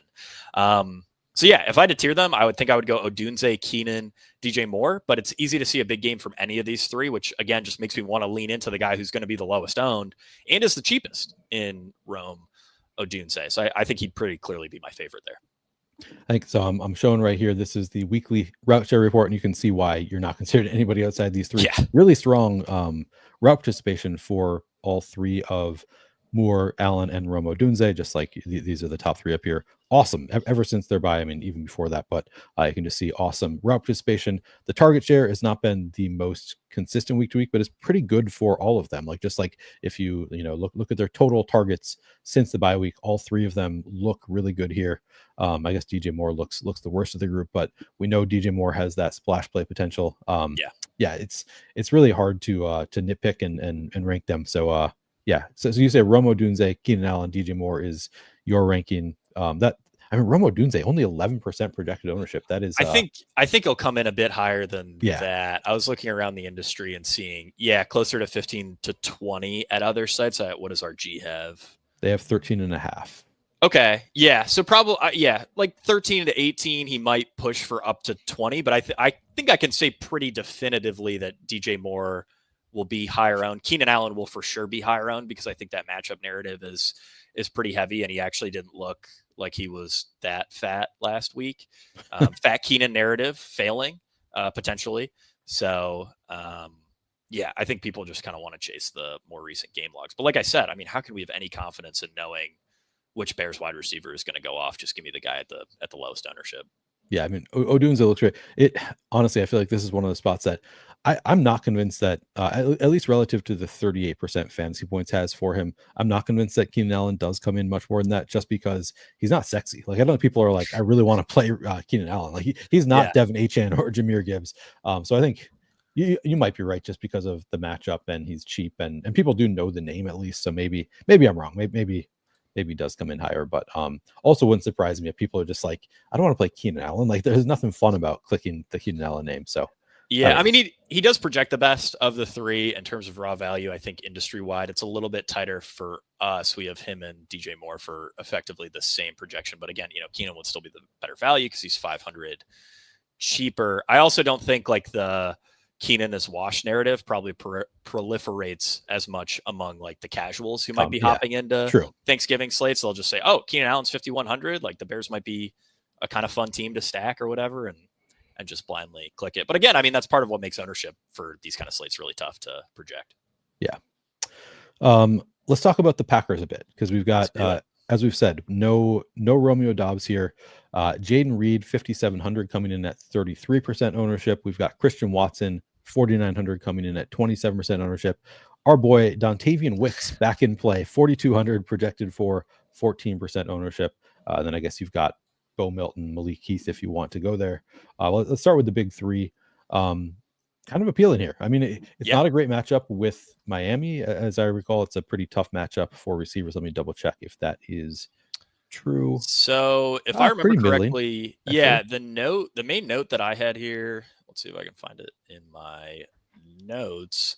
The Miami has had a pretty consistent lead toward zone coverage, 7th most zone heavy team in the NFL over the last 5 weeks. Jaden Reed has seen his fantasy points per route run almost triple from 0.22 against man coverage to 0.62 against zone coverage this season. So overall, he has the best matchup. Wicks and Watson are in very similar roles where they're getting a ton of deep targets and a lot of end zone targets. So the spike week upside is pretty substantial for both players. The problem with Wicks is like, you just can't catch it all. He has a 38% catch rate, which I've never seen in my entire life. Like that is just unreal levels of bad. League average is closer to 60. Yeah. So it's just insane. Single worst player in the NFL by catch rate, but you look at his per route metrics and you think like, oh, this guy in a full-time role would be like prime DeAndre Hopkins or whatever. Like he should be really, really good. He's earning targets at a crazy clip. And he's been very efficient when he actually does catch the ball. So yeah, it's definitely a tough assessment. But I do really like all three. Yeah.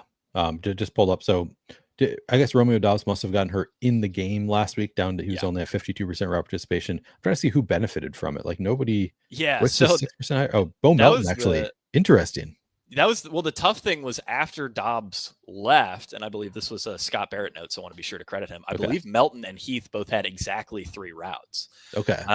We have Melton projected slightly better. Melton is the guy who, has generally played more. He's operated as more of, what would it be, the wide receiver 5.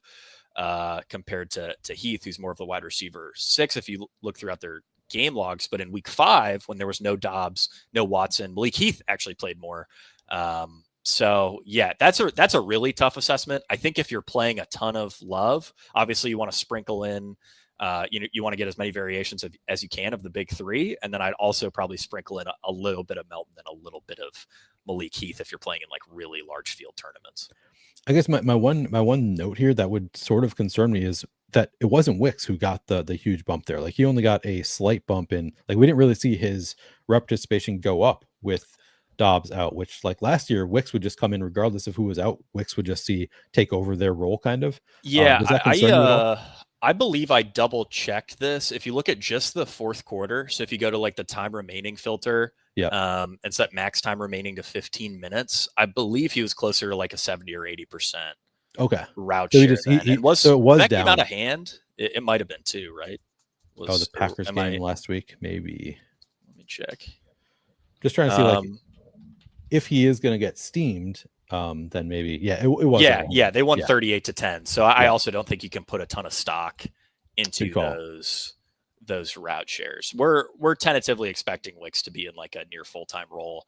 I believe we have him projected for right around a 65% route share, which for a guy who's, been as efficient as he has on a per target basis, I think is, speaks to pretty decent potential upside. All right. Tyreek Hill and Jalen Waddle, I think the only wide receivers that we were really considering from the Dolphins. Hill coming in at 29% ownership at 6,900. Waddle coming in at 13% ownership at 5,400. Maybe that comes in a little higher after the blow up last week for Waddle, but both seem pretty reasonable to me. How do you feel about Hill and Waddle? Yeah, so this is a really interesting sort of thing going on with these guys. Scott Barrett noted it in the Everything report that like this obviously just isn't prime Tyreek Hill anymore, or else why would he be getting outproduced and out targeted by Johnny Smith? At the same time, I mean, 85% of prime Tyreek Hill is still capable of absolutely destroying you on a Thanksgiving slate if you fade him. So I like Tyreek a lot for tournaments. I mean, I think it's always exciting to me when we can get a guy with Tyreek Hill's pedigree at, I mean, around the industry, I'm seeing like 25% ownership, which feels pretty good. I also really like Waddle though in this spot. Green Bay, very zone heavy team.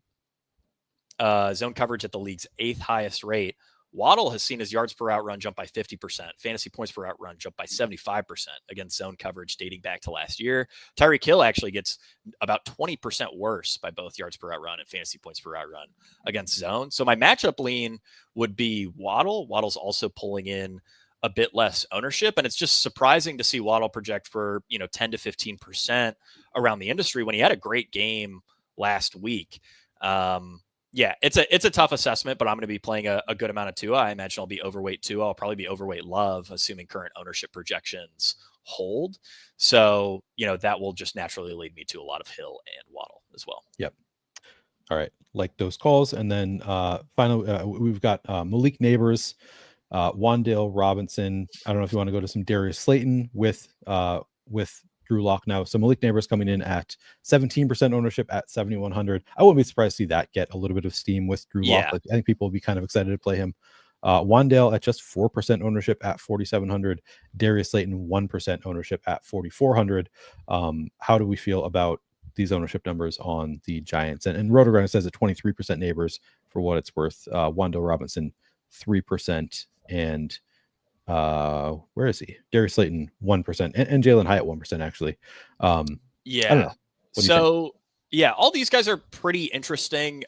Last week with Tommy DeVito under center in like what was effectively a perfect matchup against Tampa Bay, Nabers only had 7 catchable targets and 10.5 catchable expected fantasy points. That's obviously terrible, but Coach Speak Index has been, which as always, shout out Coach Speak Index. That is like easily one of the greatest resources in the space. They've kind of been all over, Brian Dable's quotes on saying like, okay, yeah, we're going to get Malik Nabers the ball. When you're coaching for your job, you have to get the ball to your best players, right? Yep. And I think with Drew Lock might be a bit more aggressive throwing the ball downfield. Like I said, he won't run quite as much as DeVito, so that should add some pass attempts. So I certainly have a lot of interest in Nabers. I think one of my biggest challenges right now is figuring out, like, relative to ownership, which expensive wide receivers do I like the most between CeeDee Lamb, Amon-Ra, Malik Nabers. I'm not exactly sure. With the way pricing is on this slate, you can play 2 on basically every lineup. So maybe you don't need to make that firm of a stand on any of these guys. But I do like Nabers a lot. When it comes to Wan'Dale Robinson, I mean, God, I'm just never going to play a guy with an ADOT of 4.5. You and Scott, man. Yeah, I mean, are you, Neil? Do you want to play the guy who's only catching? I think I had a stat in my write up that was like 80% of his receiving yardage has come on targets 9 yards or less down the field, which is just so. Here's the counterpoint: is okay. If you're not being targeted down the field, you're getting a lot of really easy to catch passes. So when that's true. When he was being targeted 12 times per game, I was very much like, yeah, I'll play Wan'Dale. If he's 4,000 getting targeted 12 times per game, like he can PPR scam his way there very easily. And we don't really know what Drew Lock is like. We kind of assume that Drew Lock probably not doing a lot of short passes to Wan'Dale Robinson. I think that's probably a good assumption. But if he's going to get 0%, I mean, he's projected for 4% ownership. I'll probably eat that and come in a little bit higher than the 4%, I would think, just because, maybe he does get targeted 10 times and he's not that expensive and not getting much ownership. And if he scores a touchdown just randomly, he can get there. Yeah, and I think there's definitely, like, on a classic slate, you'd have to put a gun to my head to play Wan'Dale Robinson. On a slate like this, though, like, what if all the other wide receivers just kind of suck and Wan'Dale scores 17 points? Like, that's very possible, right? Exactly. And then he's probably in the optimal lineup. So the way that, like, I've sort of landed here is I don't think, like, in any hand build lineup, I just don't think I can make myself click Wan'Dale Robinson's name, but I'm certainly not Xing his name out of, like, my MME sets. And I imagine I'll probably end up around, like that 10, 12, maybe 8% mark for my total Wan'Dale exposure in, like, larger field stuff. And then finally, I know you need to get out of here in a minute, but we can get through the rest of the receivers and tight ends. I got it. My beautiful, very real girlfriend still isn't home yet. So all right. Darius Slayton, 50% route participation last week. Jalen Hyatt, 50% route participation last week. Do you have interest in Hyatt or Darius Slayton with Drew Lock at quarterback? So Slayton's weird. He missed week 10 with a concussion. He returned in week 12, but it was, as you just noted, 50% route share, 2 targets. This was really abnormal. Slayton's lowest route share before week 12, just 70%. And he only had 3 games below an 80% route share so far this season. So I think you could kind of take this. I was debating this with Chris Wecht for our projections. You could take it in 2 different directions. Either Slayton missed a notable amount of practice time, and they said, hey, you missed some recent installs. We're going to give Jalen Hyatt, who actually has been practicing, a little bit more run. Or alternatively, and if it is that sort of first argument, Slayton should be back to a full-time role this week, would be my assumption. Alternatively, you could say, the Giants cut Daniel Jones. They spent a pretty high draft pick on Hyatt back in the day. Maybe they just really want to make sure that he's, not really the guy, and are trying to rotate him in just to get a little bit more film on Hyatt for some future assessments on him. So that adds sort of a lot of volatility to Slayton's role. But for tournaments, at 1 or 2%, I like Slayton a lot, especially now that we know Drew Lock is playing. Like, Drew Lock could certainly force him the ball. And Slayton's just, like, throughout his career has always been kind of a weird player where it's clear like the Giants kind of hate him, but he's just too good to keep off the field. And I'm kind of hopeful that's the case this week. He gets back to that 80% route share and could maybe catch a deep bomb. Any interest in Jalen Hyatt for similar like deep bomb abilities? Yeah, I mean, it'd be basically the same argument. I think, the risk with Hyatt, like, I don't know. Like I said, I sort of made the argument that maybe Hyatt's going to be like a 50-60% route share guy in this. Yep. Like, there is a chance. So, at 3,200, his ADOT's like 20. Drew Lock's under center. So yeah, you could make an argument for it. I mean, especially in the Millionaire Maker, like, guys like Hyatt, you can absolutely click him and feel justified in doing so. I would say that if you're mixing Hyatt into a lineup, I would generally be fairly chalky the rest of the way, because no one's going to play Jalen Hyatt. Yeah, you don't need to. Like, you can basically lean into just your favorite plays if you have Jalen Hyatt in a lineup for sure. Just 3,200. I mean, he has that splash play potential that I think he's definitely viable in a large field tournament. Probably somebody that I'll have a bit of exposure to, not like 20%, but I'll have some Jalen Hyatt just to hope for that one 60-yard touchdown or something like that. Yeah. I think we've talked about all of the relevant receivers on the slate. So we can move on to tight ends. Yep. Jonnu Smith getting the most ownership here at 4,300. He has just been awesome in recent weeks.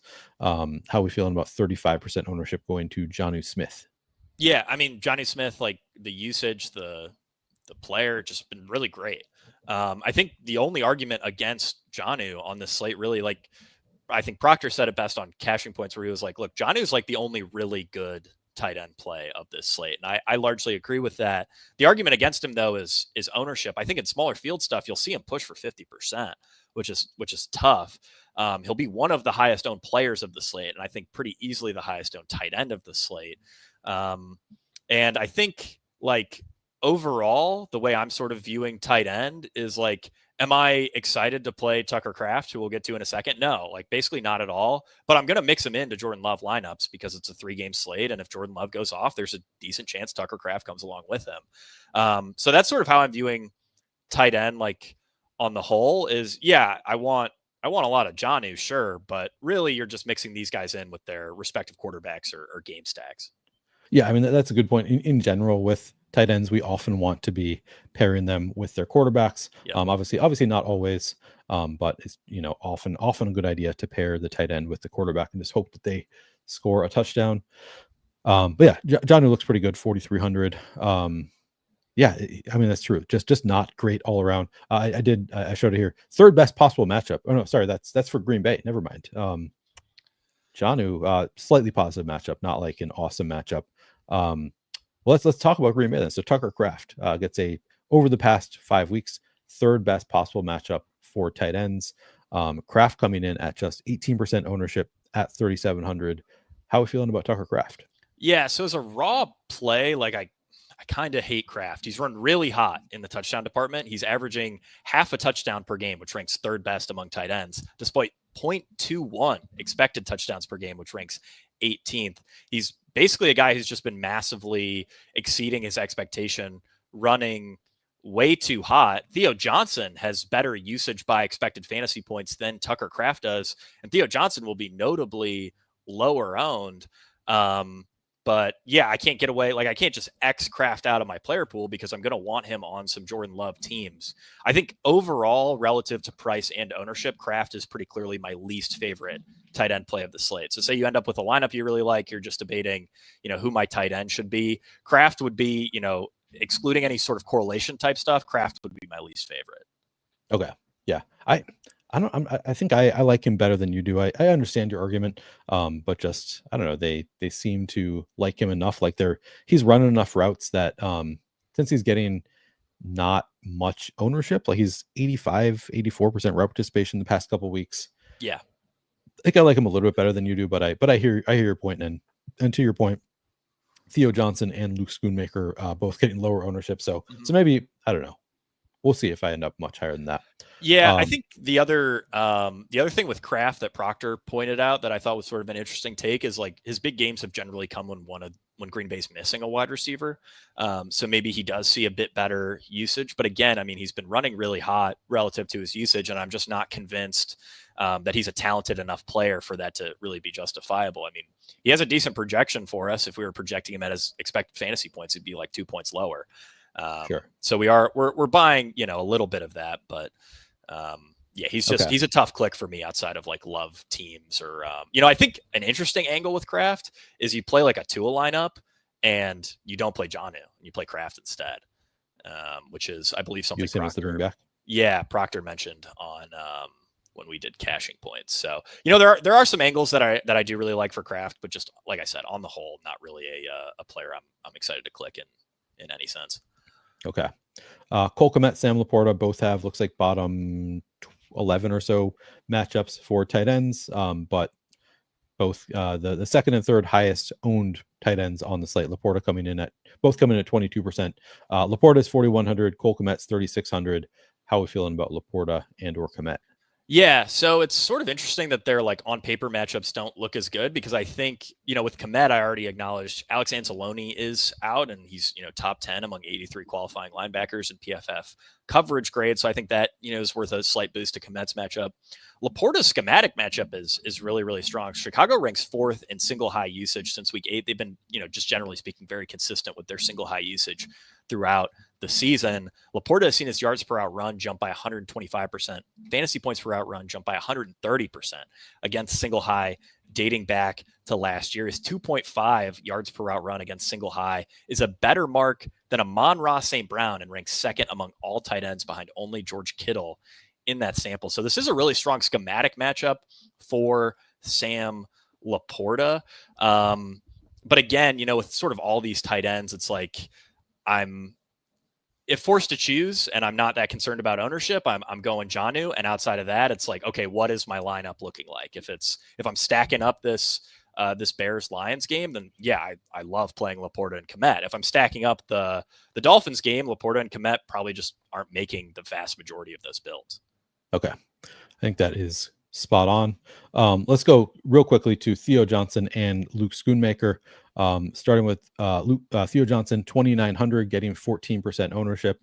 The role has been pretty strong for Theo Johnson for a long time now. I keep falling for Theo Johnson, and he hasn't done it for me that often. But how are we feeling about Theo Johnson? Yeah, I feel pretty good about Theo Johnson relative to ownership. Him and Schoonmaker are two guys that I really like. Exactly 6 targets in 3 straight games. He ranks 3rd on the team in first read target share and expected fantasy points over this span. If this usage were to hold, he would be a really strong value. I am skeptical of like his general upside in a New York Giants offense that's not implied for many points. Drew Lock, obviously a pretty erratic passer. But yeah, I like Theo Johnson a lot as just like a raw value kind of save on ownership kind of player. Yep, looks great. And then Luke Schoonmaker filling in for Jake Ferguson, going to be missing another. Actually, I'll bring up all the Cowboys here. How are we feeling about Schoonmaker in this matchup?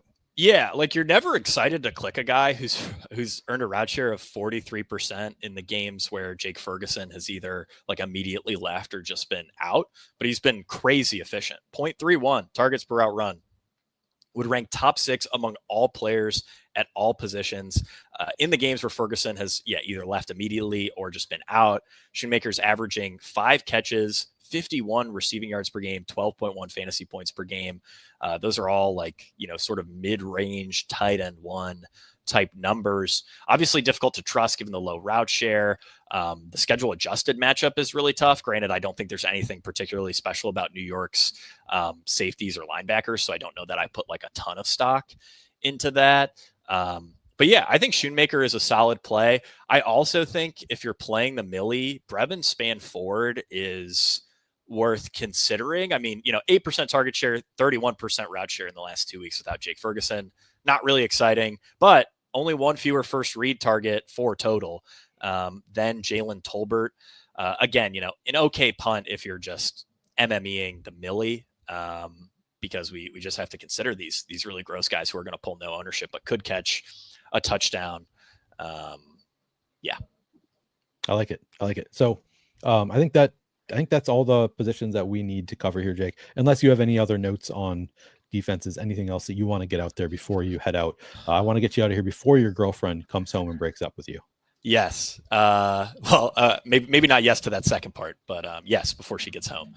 I don't know that I necessarily have anything else. I think my big note would just be be very conscious of the lineups that you're making. I think my alleged girlfriend. Yeah. I love this bit, Neil. I was actually thinking, me and her went out to dinner a few weeks ago, and I was very close to asking her to take a picture of me, and I was going to do the Nathan Fielder, like, that would have been fun. Yeah, like, oh, my beautiful girlfriend is here too. Yeah, she's just out of frame, like laughing along with me. I thought that would have been great. Maybe I'll bust that out later on in a few weeks, next time we go out to dinner.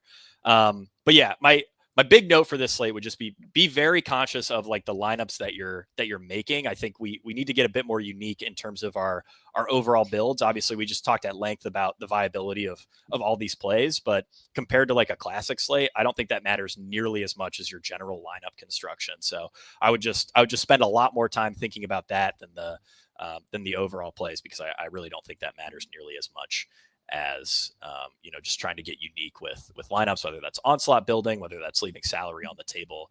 And before I get out of here, I did want to ask you, like, how much salary would you feel comfortable leaving on the table for a Thanksgiving slate? I think I'm a bit more eager to leave salary on the table for this slate than previous Thanksgivings.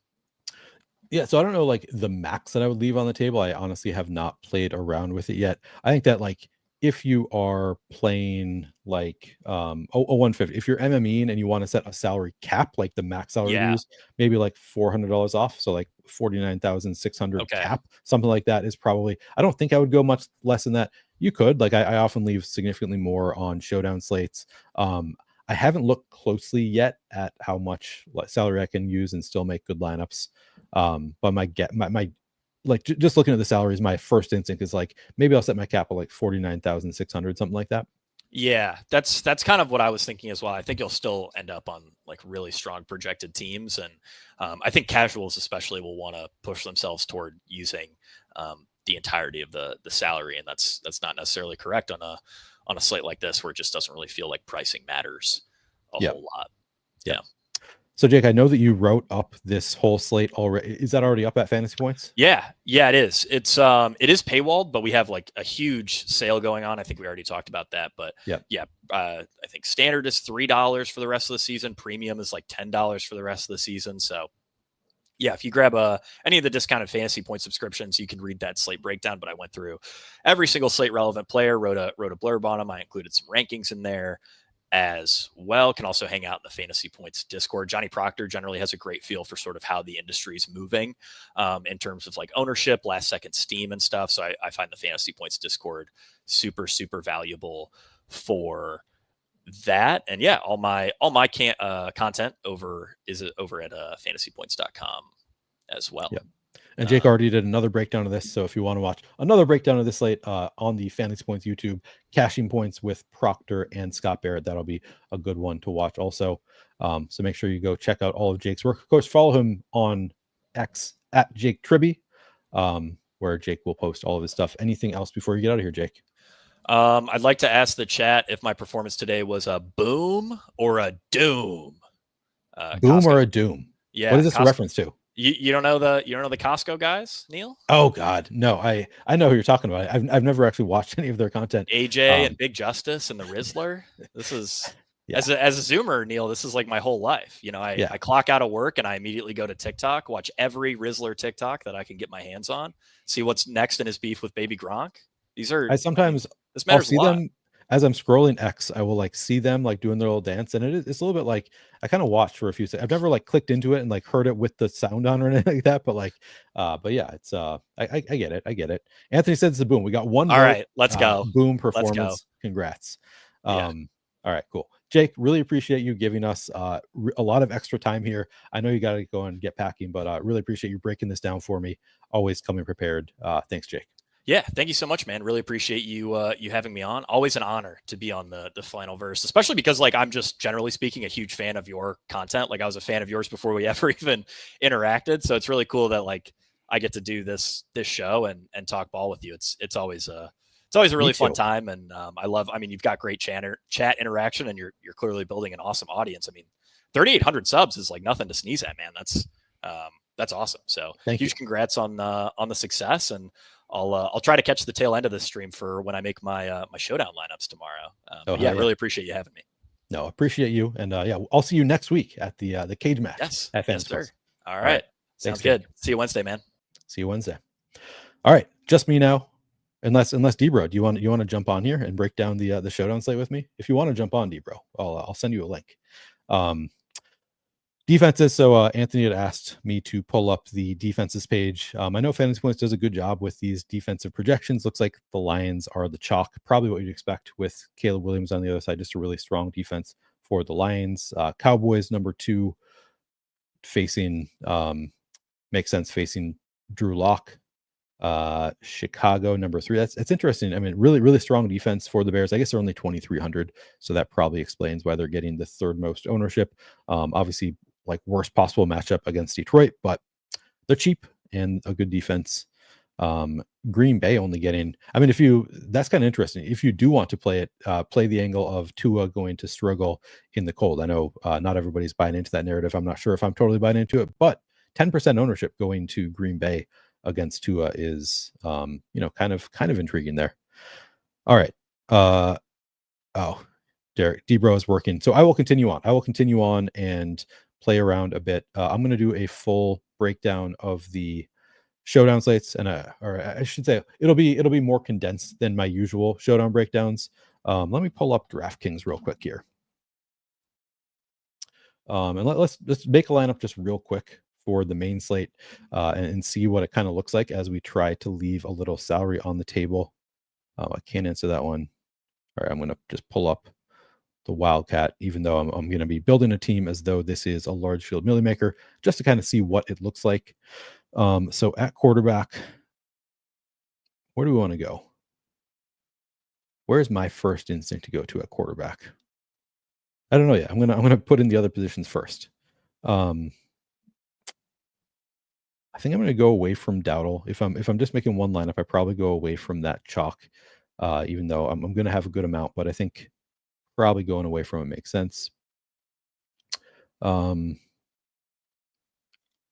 see if we can pay up at both Achane, Gibbs, pay down at wide receiver. I think I'm pretty sold on Jalen Tolbert, 3,800 at low ownership.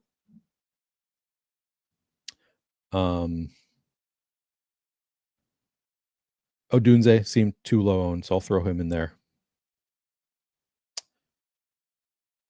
I feel like the Bears stack comes together the easiest because now I can just throw in Keenan Allen, throw in Caleb Williams, still have money left. But I don't know that I want to do it if I'm just doing it because it is the easiest way to build.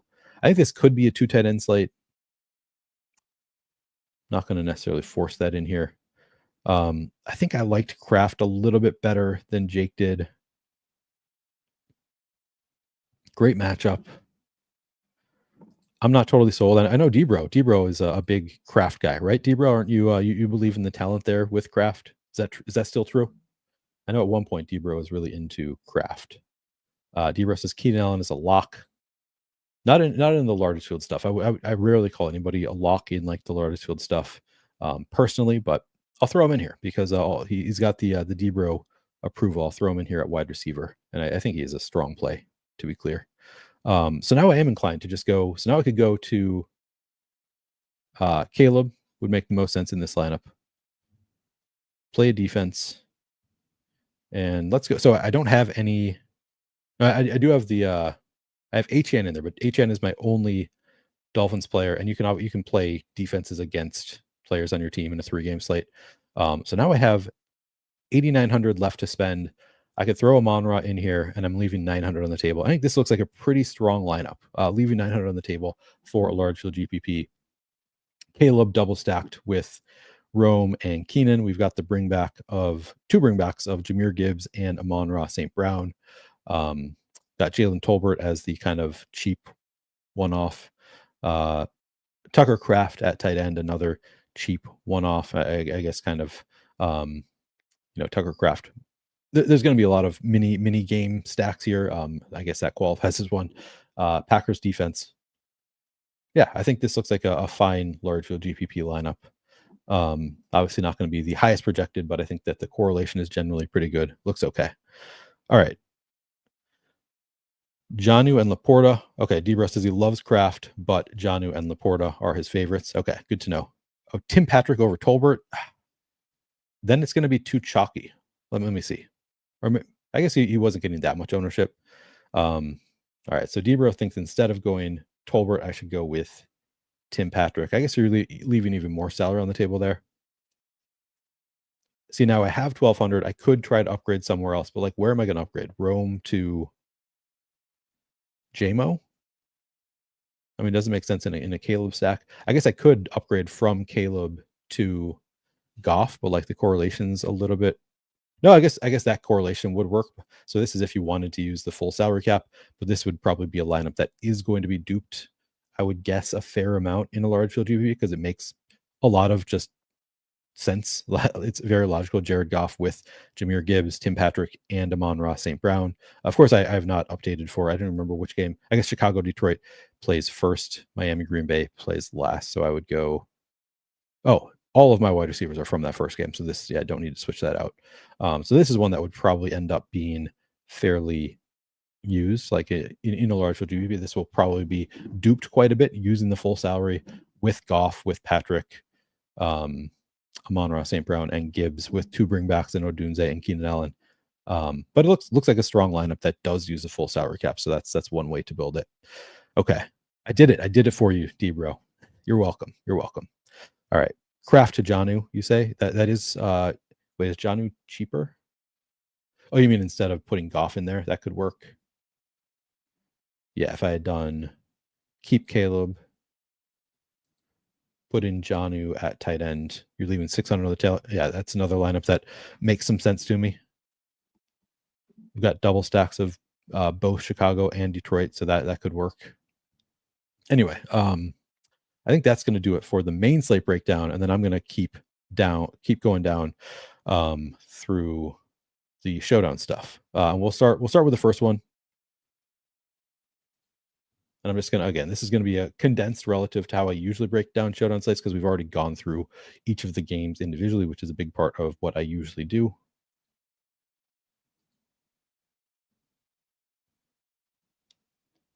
We'll go NFL Showdown.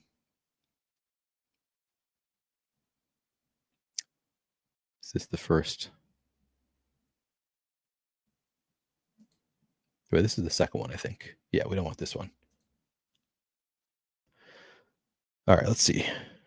Showdown Captain Mode.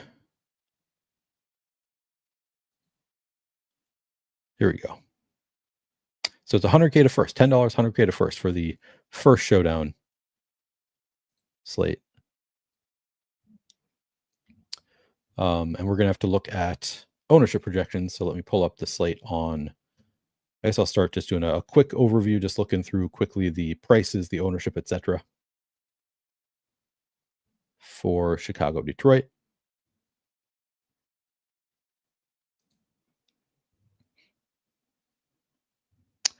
All right, so at captain, projected ownership, Amon-Ra getting the most, as you would expect. Jahmyr Gibbs, the second most. I don't immediately take any huge issue with those numbers. 9% going to Caleb Williams.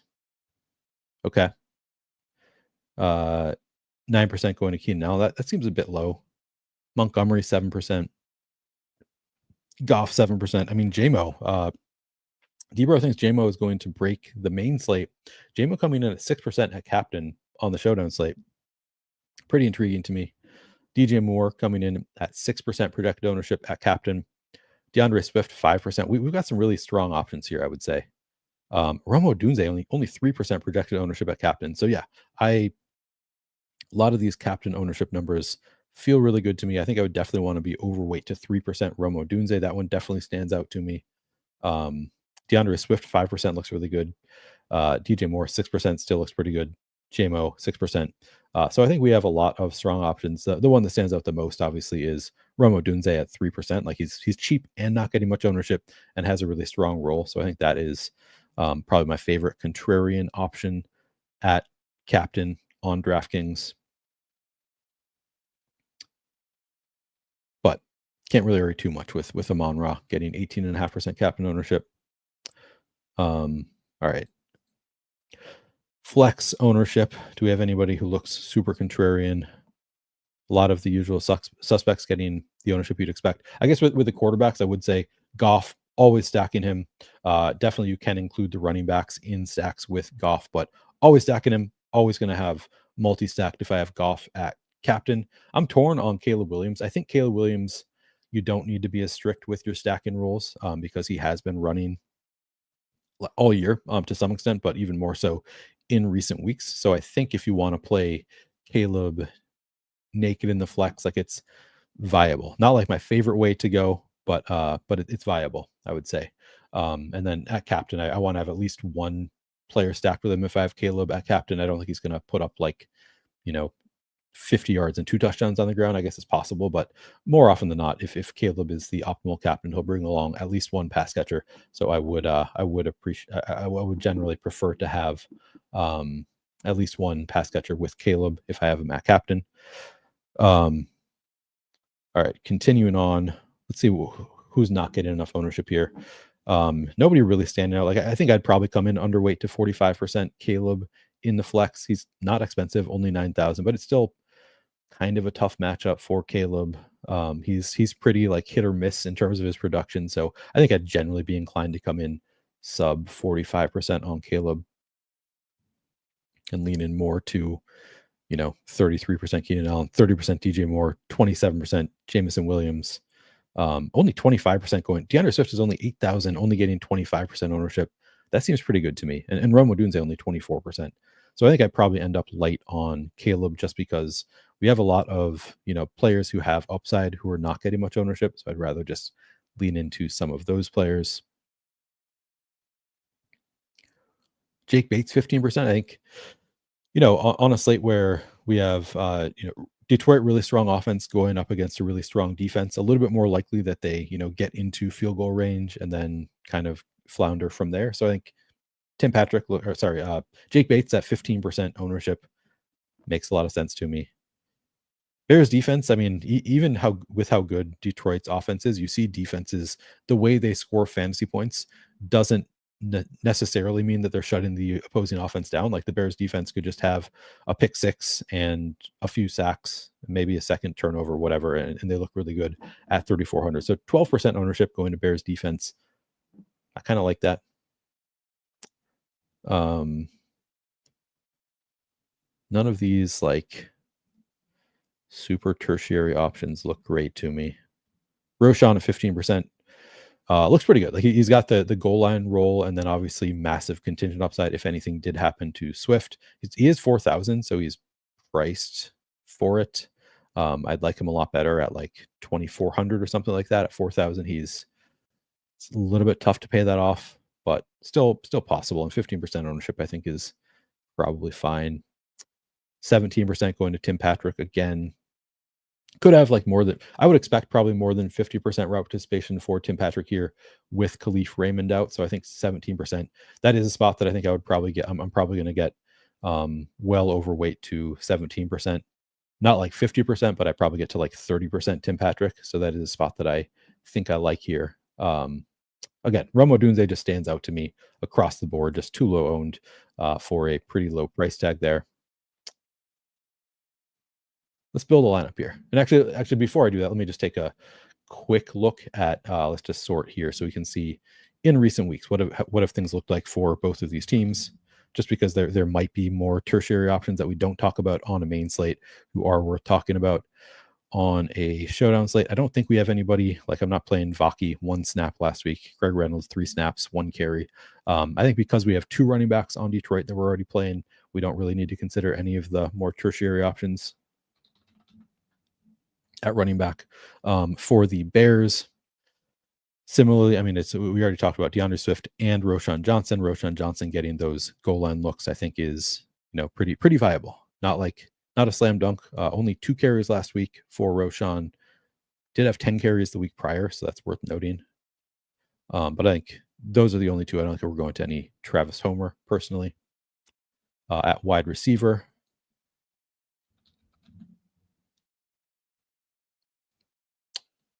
actually, I want to look at Lions first. And I guess let's look at the, so this is the route share report. So we can do it really quickly, look at all of the Lions, how they have progressed over time. So Amon-Ra, consistently strong.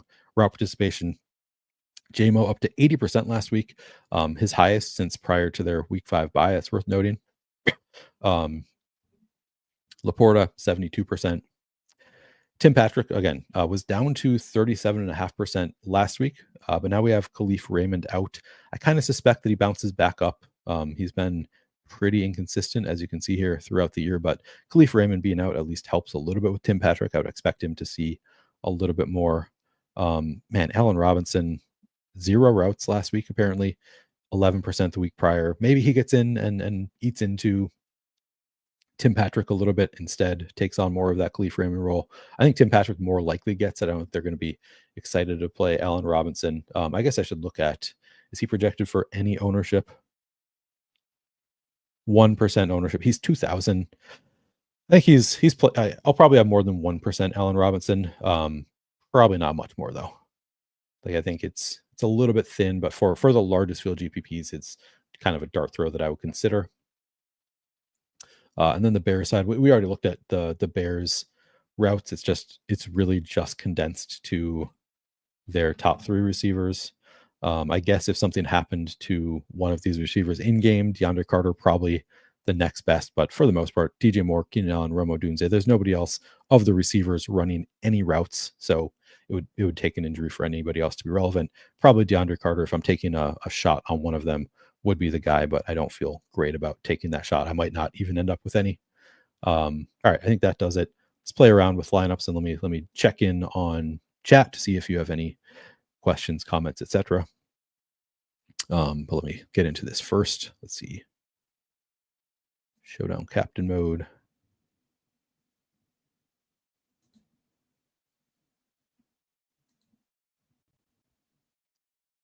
All right, before I build this, I'm just going to check in on chat.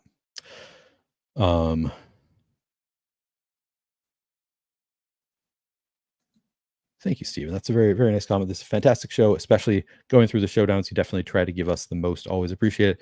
Yeah, I always try to come prepared. This show, I luckily benefited from Jake being here and having done all of the research for me. I had less time to break this one down than I usually do. So I learned a lot from Jake helping me out with the breakdown of all of these teams. But yeah, I try to give you the best. Steven says that he is 61 and you live DFS every day. Just make sure you're not streaming 150 best ball drafts, because I want to hold my title as the oldest man to ever stream 150 best ball mania drafts. So as long as you stay out of those streets, we're good, Steven. But no, I'm glad you're here. Appreciate you hanging out here. Is leaving 2,300 too much for the Lions game? Probably not. I think that's probably something I'd be willing to do, but let me play around with it a little bit. Hell yeah. Chris says, Daniel Jones to the Vikings. Y'all win it all now. Do we think he's better than Sam Darnold? I don't think he is. I'm hopeful, but I don't think he is. All right, let's play around with this a little bit. So I think my favorite captain is Rome Odunze. After Rome Odunze, I mean, Swift was coming in with like no ownership. He's 8,000. Maybe I just go to like, I mean, Gibbs looks awesome. I'm just going to throw Gibbs in there. Receiving and running work. Keenan in there. So now since I have Rome and the captain, I probably don't want more than one receiver from the Bears outside of Rome in the flex, because I like if Rome's going to be the optimal captain, that means that he's putting up a pretty big score, which is going to be negatively correlated with all of his other pass catching teammates. So I think now probably no other Chicago wide receivers in this lineup. I'll throw Caleb in there since we have both Rome and Keenan Allen. Still have 7,250 left per player. That's, I mean, Rome is just too cheap here. JMO is 8,200. I guess that's why JMO is getting such low ownership, is that he is pretty expensive here. Now here's where, I mean, could throw in, so we've got Gibbs in there. What about Jake Bates? Now we have 9,500 left. Now you can go to JMO. You're leaving 1,300 on the table. So you've got Rome at captain. This is for obviously just for large field GPPs, but I think this is a lineup that, just looking at it, I think could make some sense. You've got Rome at captain with Keenan Allen and Caleb Williams. It's a 3-3, so probably that construction going to be generally a lot of people going to have a lot of 3-3s, but I think this particular lineup is a little bit weird enough that I don't think it'll be duped a ton. You've got on the Chicago side, Jahmyr Gibbs, Jake Bates, JMO. Now we're leaving 1,300 on the table. So could upgrade. So to be clear, like Caleb Williams, if he's in here, Caleb Williams and Jahmyr Gibbs both have to outscore Jared Goff and Amon-Ra St. Brown. So that's the tough part, is you need Caleb to outscore Goff and Amon-Ra St. Brown. So this probably assumes multiple passing touchdowns for Caleb Williams. I guess he's been running enough that he could also run one in.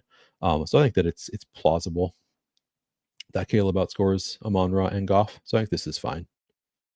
Yeah, I think this looks like a lineup that could win. Need Keenan to outscore DJ Moore and DeAndre Swift. I think that's definitely plausible. Yeah, I think this looks like a pretty solid large field GPP lineup. Any other types of lineups you guys think I should make? Let's see. Will he get to play this season, Daniel Jones? Probably not, unless something happens to Sam Darnold. Maybe if Darnold struggles down the stretch, he could come in. But the Vikings have a pretty good record with Sam Darnold, so I don't imagine that they're itching to get Daniel Jones in there. All right, I'll do one more here before we move on to the next one. JMO captain, Anthony says, let's try that.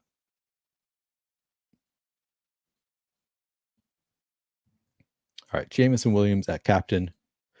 I think if JMO gets there, Goff is pretty likely to come along for the ride, because he's not really a PPR guy. He's more of a splash play guy. So generally when Jameson Williams is getting a lot of points, so is Jared Goff. I think there's really strong correlation there. He's not like Keenan Allen is an example of maybe less so this year, but like he could have 10 receptions in a game with 0 touchdowns, where he's getting a lot of PPR points, but his quarterback isn't necessarily. Whereas JMO is like, you're hoping for 5 catches for 120 yards and a touchdown with JMO, in which case Goff is probably having a big game if JMO is putting up those numbers, because he's passing to other receivers also.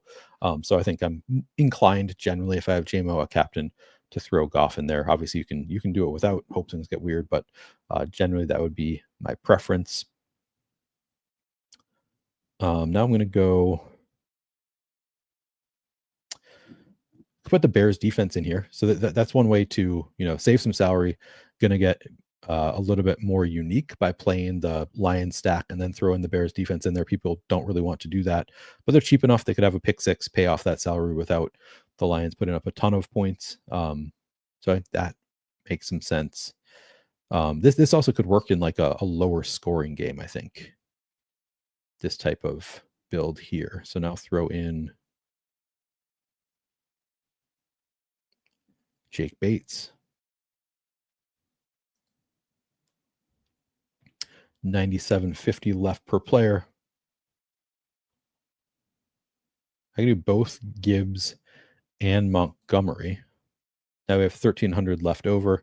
Full on. So this one is a full on Lion stack with the Bears defense. So this lineup kind of assumes the Bears are not able to do anything offensively. Maybe they have one pick six. I don't know what I think of this. I think this could work for a large field GPP. You know, Bears get up. Sorry, the Lions get up big in the first half. Goff throws a touchdown to Jameson Williams. They have a couple field goals. Second half is just all they have the lead. They're just going to run it out. They get stopped in the red zone, and it's Jake Bates kicking field goals. They're up, so they're maybe more okay settling with field goals. Than when teams get behind, they kind of stop going for the field goals depending on how far behind they are. So I think this makes sense for a large field GPP. Probably kind of under-owned construction, the 5-1. I don't know if that'll be the case in this particular game, but generally that goes a little bit under-owned. All right. I think that does it for Bears Lions. Let's move on to the second game of the slate. Second showdown slate of the day, I should say. Which is going to be Giants-Cowboys.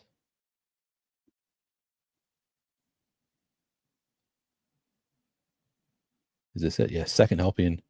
$15, 100,000 a first for that one. So it's 39,000 entries in that contest. Okay. All right, let's take a look at the ownership of this game. Excuse me. At captain, Malik Nabers getting the most ownership here, 17%. Seems pretty good. CeeDee Lamb, 17%. No real issue with that. Rico Dowdle getting 13%. Drew Lock, 10%. Tyrone Tracy, 10%. Cooper Rush, 6%. Cooks, 4%. Wandell, 4%. Theo, 4%. Huh. Schoonmaker at just 2%. It's kind of intriguing to me. Debating if there's anybody here that really stands out as I'd like to be very different from the field. I don't immediately see anything that looks totally wrong to me. Probably want to be overweight to Cooper Rush at 6%, but I don't feel that strongly about that. I think I'm largely with the field here. I do like the idea of taking shots on Schoonmaker at 2%, because he's so cheap. You can play expensive players throughout the rest of your lineup. He had 10 targets 2 games ago. So kind of intriguing to me at captain. But yeah, I think for the most part, like the players that the field is getting to here are probably the players that I want to get to the most. So I don't have any major stands at captain. Hopefully I can find some at flex. Actually, let's take a look at the recent usage first. So first we'll start with running backs, then I'll do the target share report or route share report. So last week we saw a fumble for Tyrone Tracy, and then Devin Singletary came in and played a lot more after the fumble. We end up with 9 carries for Tyrone Tracy. I guess just 2 carries for Devin Singletary, but 35.7% of the snaps last week for Singletary after just 24.7 the week prior to that in week 10. Singletary also ran 12 routes to Tracy's 7 last week, saw 2 targets to Tracy's 4. Yeah, I think that it's an intriguing spot from a range of outcomes, like where we just don't really know how much they want to use Devin Singletary, like, or how much they trust Tyrone Tracy at this point after he had, again, game-losing fumble 2 games ago, and then last week had another fumble, and they started using a lot more Devin Singletary. So I do think that there's a wide range of outcomes in terms of how much usage Tyrone Tracy gets, how much they trust him. So that could be a spot where Singletary might look a little bit more interesting for Showdown. We'll have to take a look at the ownership there. And then I don't know if I'm going to any Eric Gray. I mean, 14 snaps. That's not nothing. Just one carry. 9 routes, 2 targets. I guess he had a better role than I expect him to. I mean, the week prior, just 1 route run. So maybe he also benefits from if they do go away from Tyrone Tracy. But just 1 snap in that game 2 weeks ago. What happened in that game? Giants-Bucks. Was that a blowout game?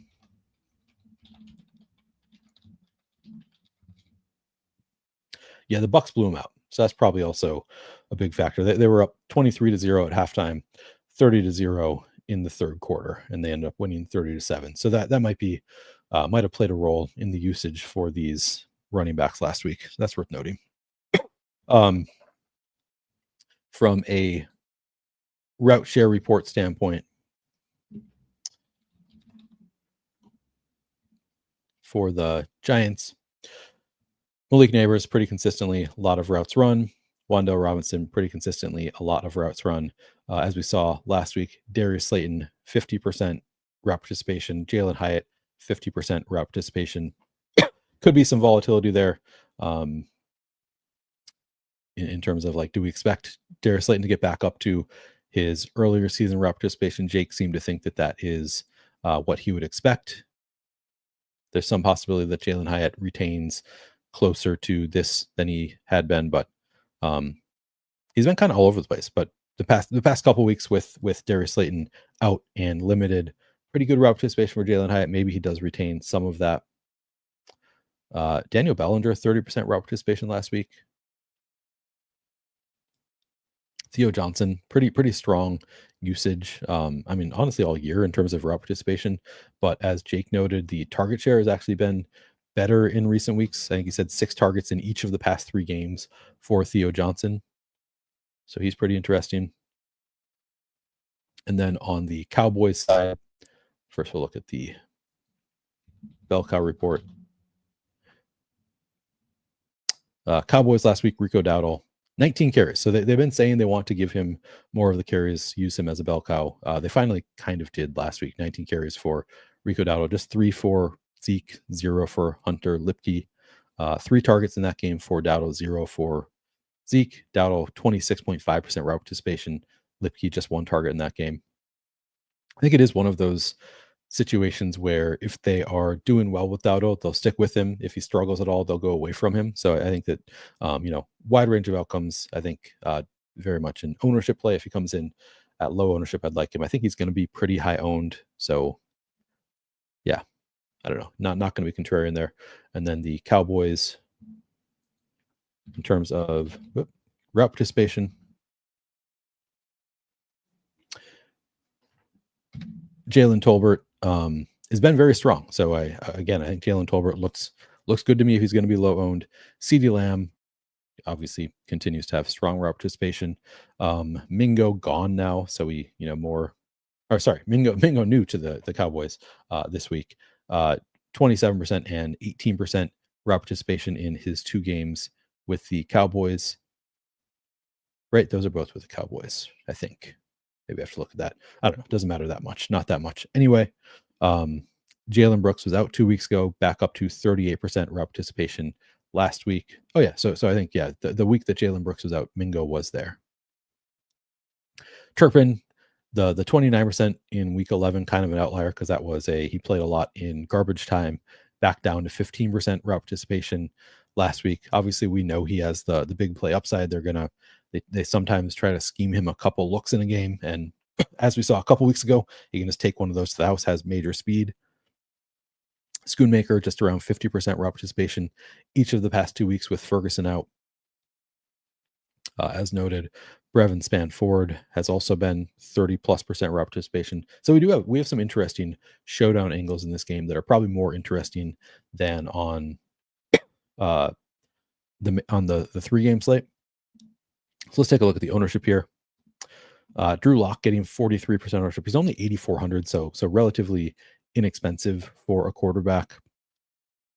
Malik Nabers, 42% ownership. CeeDee Lamb, 42% ownership. Rico Dowdle, 40% ownership. Excuse me. Cooper Rush, 38%. I think Theo looks good at 26%. He's only 3,400. Wandale, he's 7,400, man. That price is just so expensive. That's where it becomes 7,400 and also getting 25% ownership. As much as I like to push back against the zero upside argument for Wandale, I like it better when he's 4,500 as opposed to 7,400 and not getting ownership. Probably come in underweight on Wandale here. I think 18.5% for Schoonmaker looks really good. Like he's been getting targets, especially 2 weeks ago. Again, 10 targets in that game. Let me look at his. In week 12, just 3 targets last week, 55.9% route participation, though. I think he's a strong play at 4,400.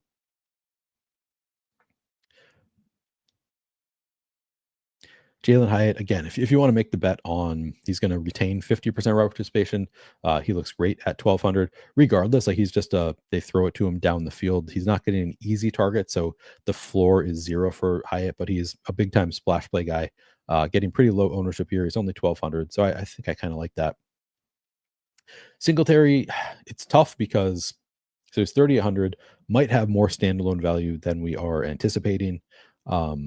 If they don't trust Tyrone Tracy anymore, I kind of suspect that Singletary is not going to have a ton of standalone value, but he's 3,800. He is going to have, like, I don't think it's going to be entirely Tyrone Tracy's backfield. So I probably come in overweight to 13%, in part because he also just has that massive contingent upside. I think at this point he has extra contingent upside because I think if Tyrone Tracy fumbles in the first half again, then it's just going to be Singletary the rest of the way. Like I think at this point, Daboll is just tired of it with Tyrone Tracy with fumbles in back-to-back weeks. So I do think like there is extra contingent upside. Doesn't necessarily require an injury. It could just be a fumble by Tyrone Tracy. And then of course, if there's an injury, he's going to be necessary. They have fourth quarter blowout potential also. So yeah, I think Singletary looks pretty good at 13% ownership.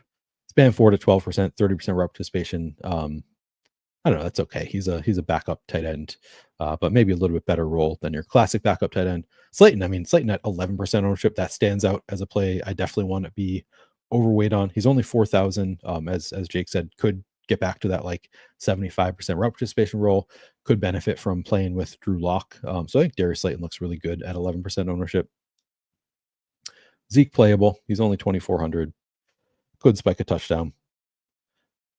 Man, Tolbert, 6,400, but getting only 8% ownership. That stands out to me as he's getting enough run that, like, I don't know why people are completely off of Tolbert when he's running all the routes. Hasn't really shown us much in recent weeks, but he's out there a lot. Low enough ownership that I'm going to be on it, even with the price being pretty expensive. I think this could be a low scoring game. So if he does score the touchdown at 6,400, and he's more likely to because he's out on the field a lot, I think it looks great at 7.5% ownership. Turpin, I hated Turpin at 17% ownership, but at 5% ownership, yeah, I'll take shots on the speedy guy who gets a couple money manufactured looks per game. I think he looks good. I don't know. Don't love like Jalen Brooks at 2,000. I guess playable. Eric Gray. We saw that he actually had a pretty decent role last week. So he also has that. I think it's mostly just contingent upside if Tyrone Tracy, or I guess this is mostly a blowout too. So that might have been a big factor there. But he has that blowout contingent upside, and he's just 200. So I think he's a fine dart throw in the largest field tournaments. Not a super strong play. Yeah, I think that does it. I'm gonna play around with the lineup. I'll check in on chat before I do. Having trouble streaming to X. Okay. That's a note that I'm getting. So hopefully none of you are watching on X. You can't hear me now if you were anyway. Okay. I am going to make a lineup here. All right. Malik, Nabers, CeeDee Lamb. I forgot where I was going to. I had an idea of where I wanted to go at captain, and now I've lost it. I wanted to try. Let me try a Schoonmaker captain lineup. Schoonmaker. Because like if he gets 10 targets again at his price tag, he's going to look really strong. Allows you to play Nabers and Lamb.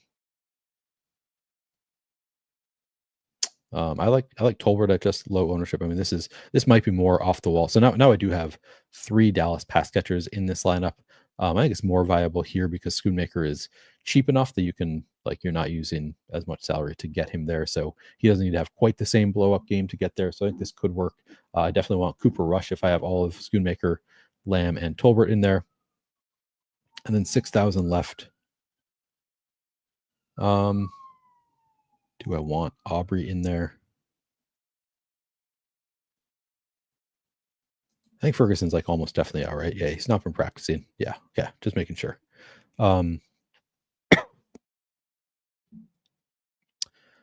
This is probably too off the wall. This is more probably leaving too much projection in this lineup. So let me try something else. I could replace Tolbert in this lineup with Locke. And then now go down from, so this is leaving 6 on the table. I go down from Slayton to Theo Johnson.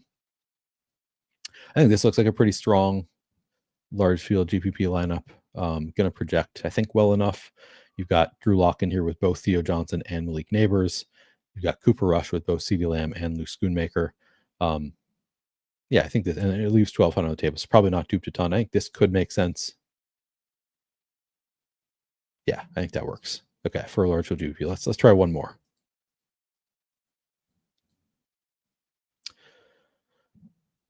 Tyrone Tracy, I think you could play it the other way. Like, what if he does just retain the role? Nice matchup with Dallas. Let's try Tyrone Tracy at captain. I like the idea of Giants defense against their 4,800 Giants defense against Cooper Rush.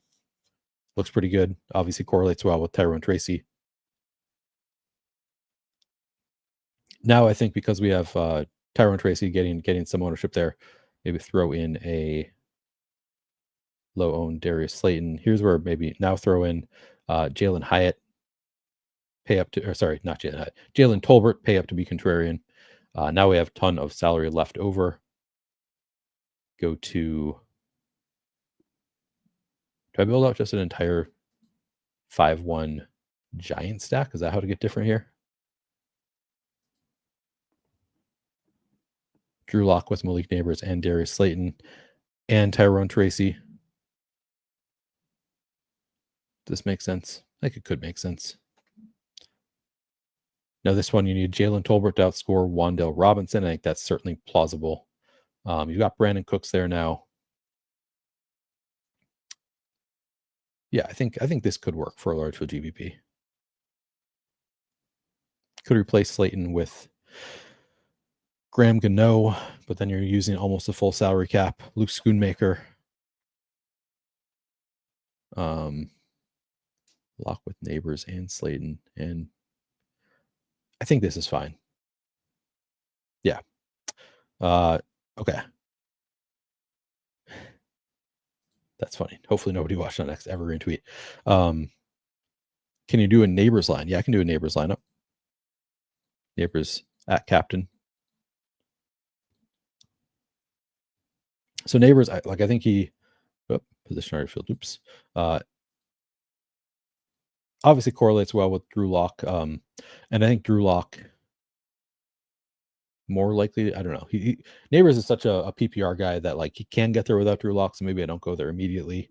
I sort of feel like with Drew Lock's play style, I'd be more inclined to go with Drew Lock than I would have been with Dimes when he was quarterback, but I'll hold off for now. So Nabers at captain.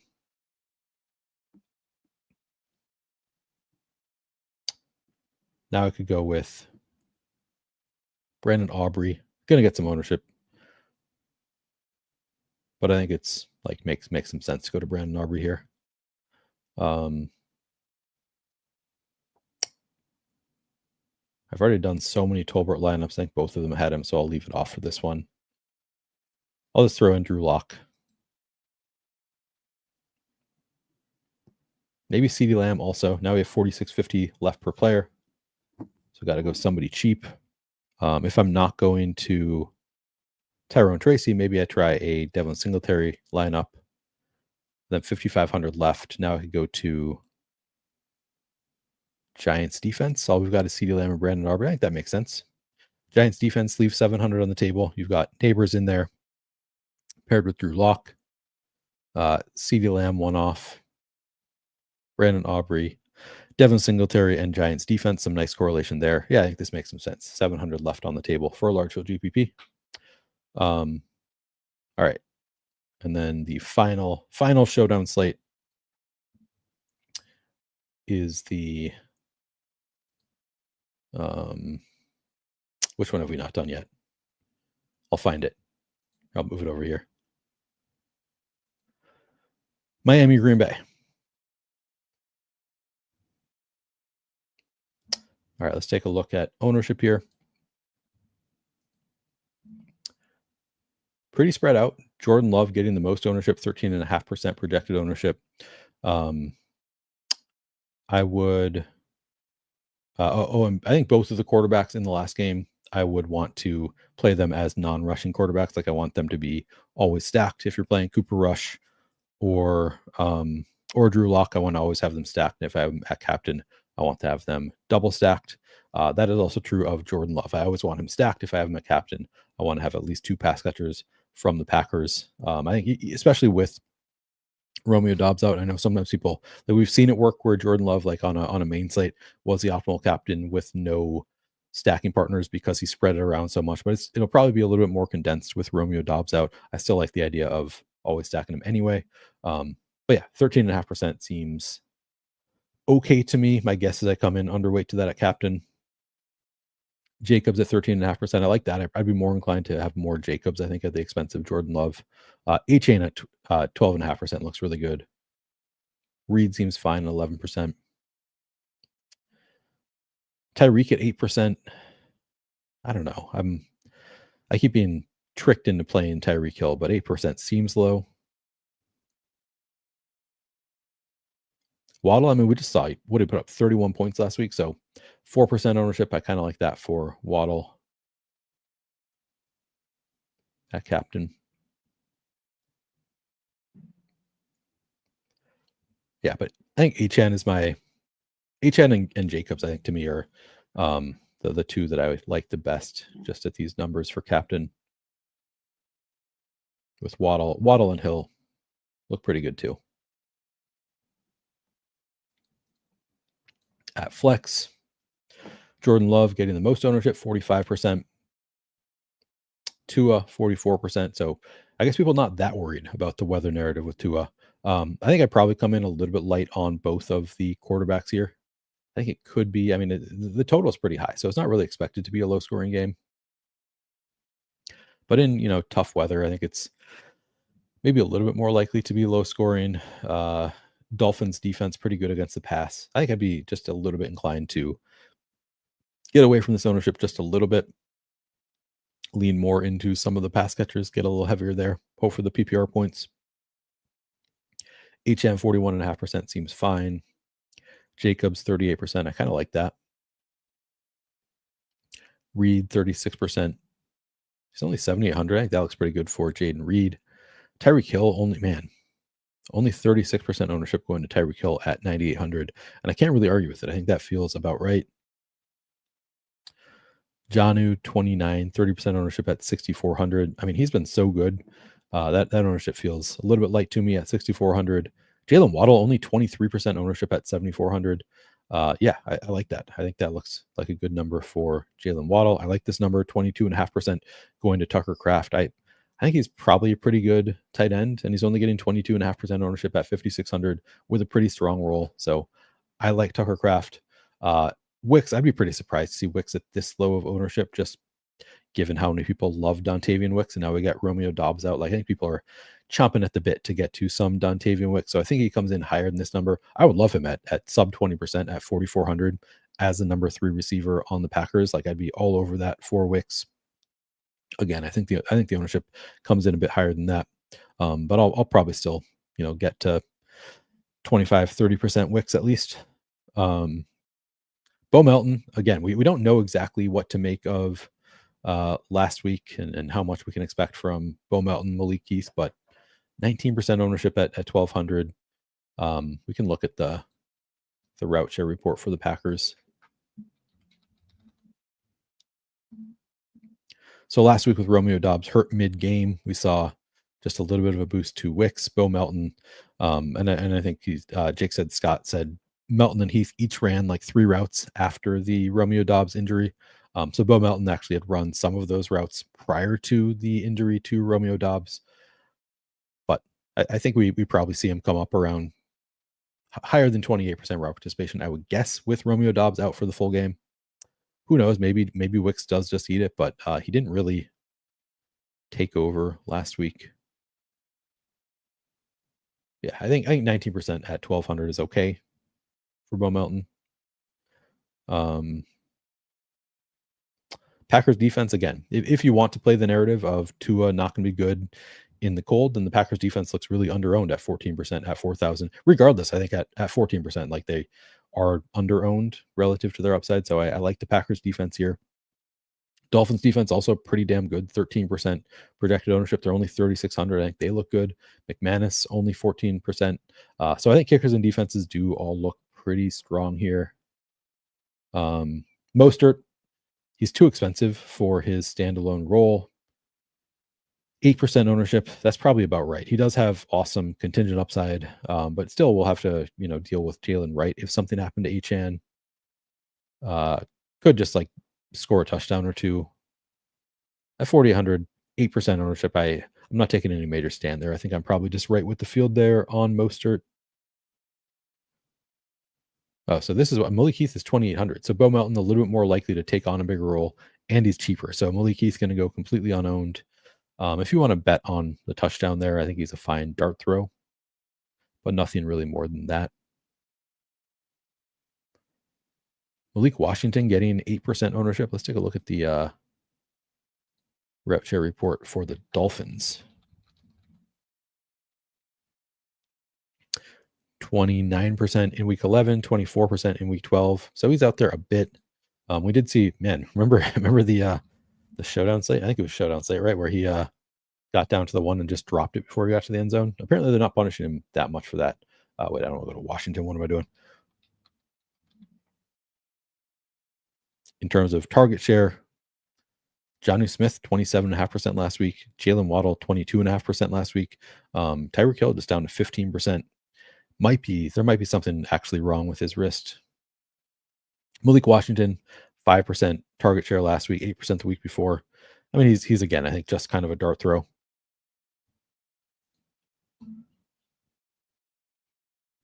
Anybody else? I think we talked about all of the most relevant plays on the slate. Yeah, again, I think kickers and defenses kind of stand out to me. Wicks, if he's going to be sub 20%, I would just lean into that. Just lean into maybe he does catch the ball this time because he's always getting open, always getting targeted. What if he just caught the ball? Kraft looks too low owned to me. So I think those two, Wicks and Kraft, both look awesome to me. Bo Melton seems fine, but also the field is on it probably to the extent I think they should. Yeah. Okay. Let's play around with the lineup here.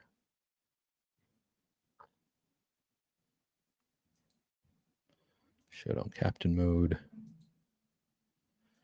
Oh no. All right, let's see. Oh, I can select it. That's easier. All right, and then it's $20 for this one. Looks like 200 or 250,000 a first for the main one. 200 first. All right, I'm going to check in on any questions or anything before I start.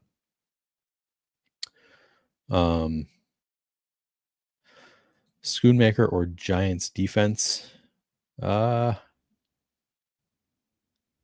think both look pretty great. Probably if I'm making one lineup, I'd be more inclined to go to Giants defense, but kind of really depends on the rest of your lineup. All right. Let's see. I like the running backs at captain here. I want to go with a Devin Achane captain lineup first. I'll throw in just a couple of my favorites. Tucker Kraft, I think, looks too low owned. Dontavian Wicks looks too low owned.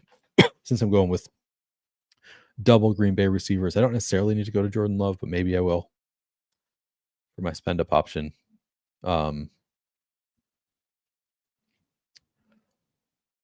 Maybe Dolphins defense. They get a pick 6 early, and then Green Bay has to start throwing it. So maybe they make sense in this one.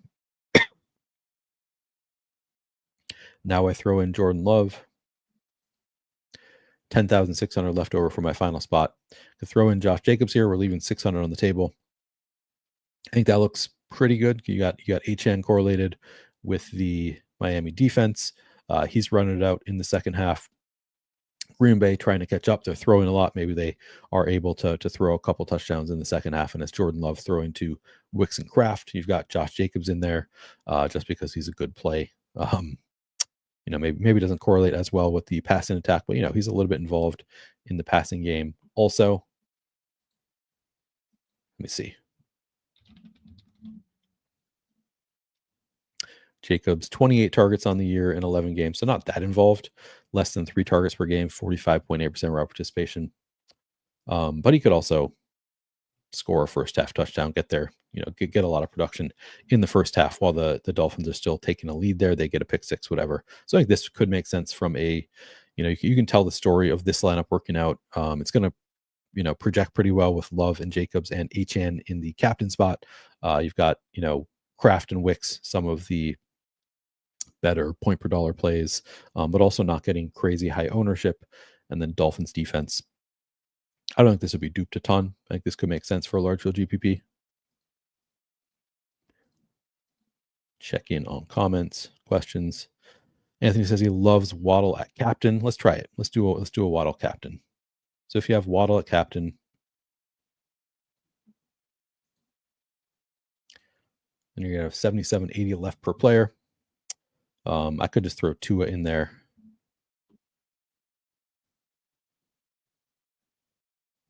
Now what? Do I want to go to? I mean, Jaden Reed looks like just a pretty strong point per dollar play.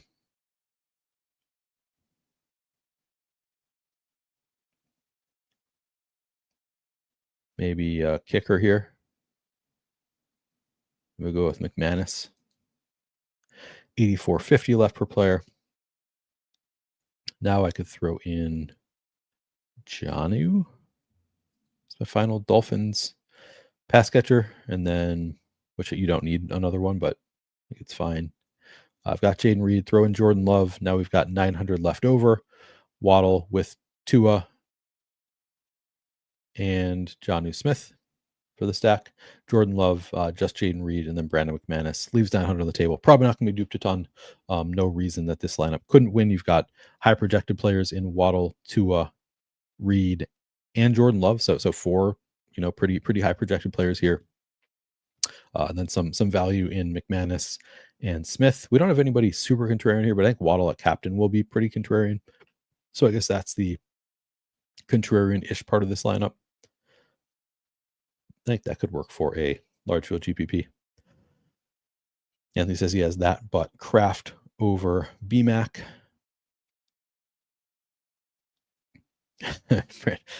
Brandon says, even if he doesn't play, would you throw a DeVito lineup in 150 in solidarity if Italian relatives are coming over? Definitely. I would probably do it in like the mini max though, just for solidarity with your Italian relatives. Yeah, it's a good approach there. And you can just cheer for Danny DeVito. No, Tommy DeVito. I always want to call him Danny DeVito. All right. I think that does it. I think I've made a couple showdown lineups for each of these slates. I think we covered all of the breakdown team by team while Jake was here. So I think that's going to do it for this show. Again, no more shows on this channel for the Thanksgiving slate. I will be back on Friday to break down the Black Friday showdown slate prior to lock. So about 85 minutes prior to that game starting, I'll be here on Friday morning. So make sure you come back for that. If you're not already subscribed to the channel, again, trying to get to 5,000 subscribers by the end of the NFL season. So would appreciate it if you'd subscribe to the channel. liking, commenting, all of that. Very helpful if you want to get notifications when I go live. If you want to make sure you catch that show on Friday, you can hit that little notification bell on YouTube to be notified when I go live. But that is going to do it for this show. Really appreciate you guys all hanging out with me throughout this marathon stream of the Thanksgiving slates. It was a lot of fun. Let's win some money tomorrow. I can't wait for Thanksgiving football. Let's do it. See you guys on Friday.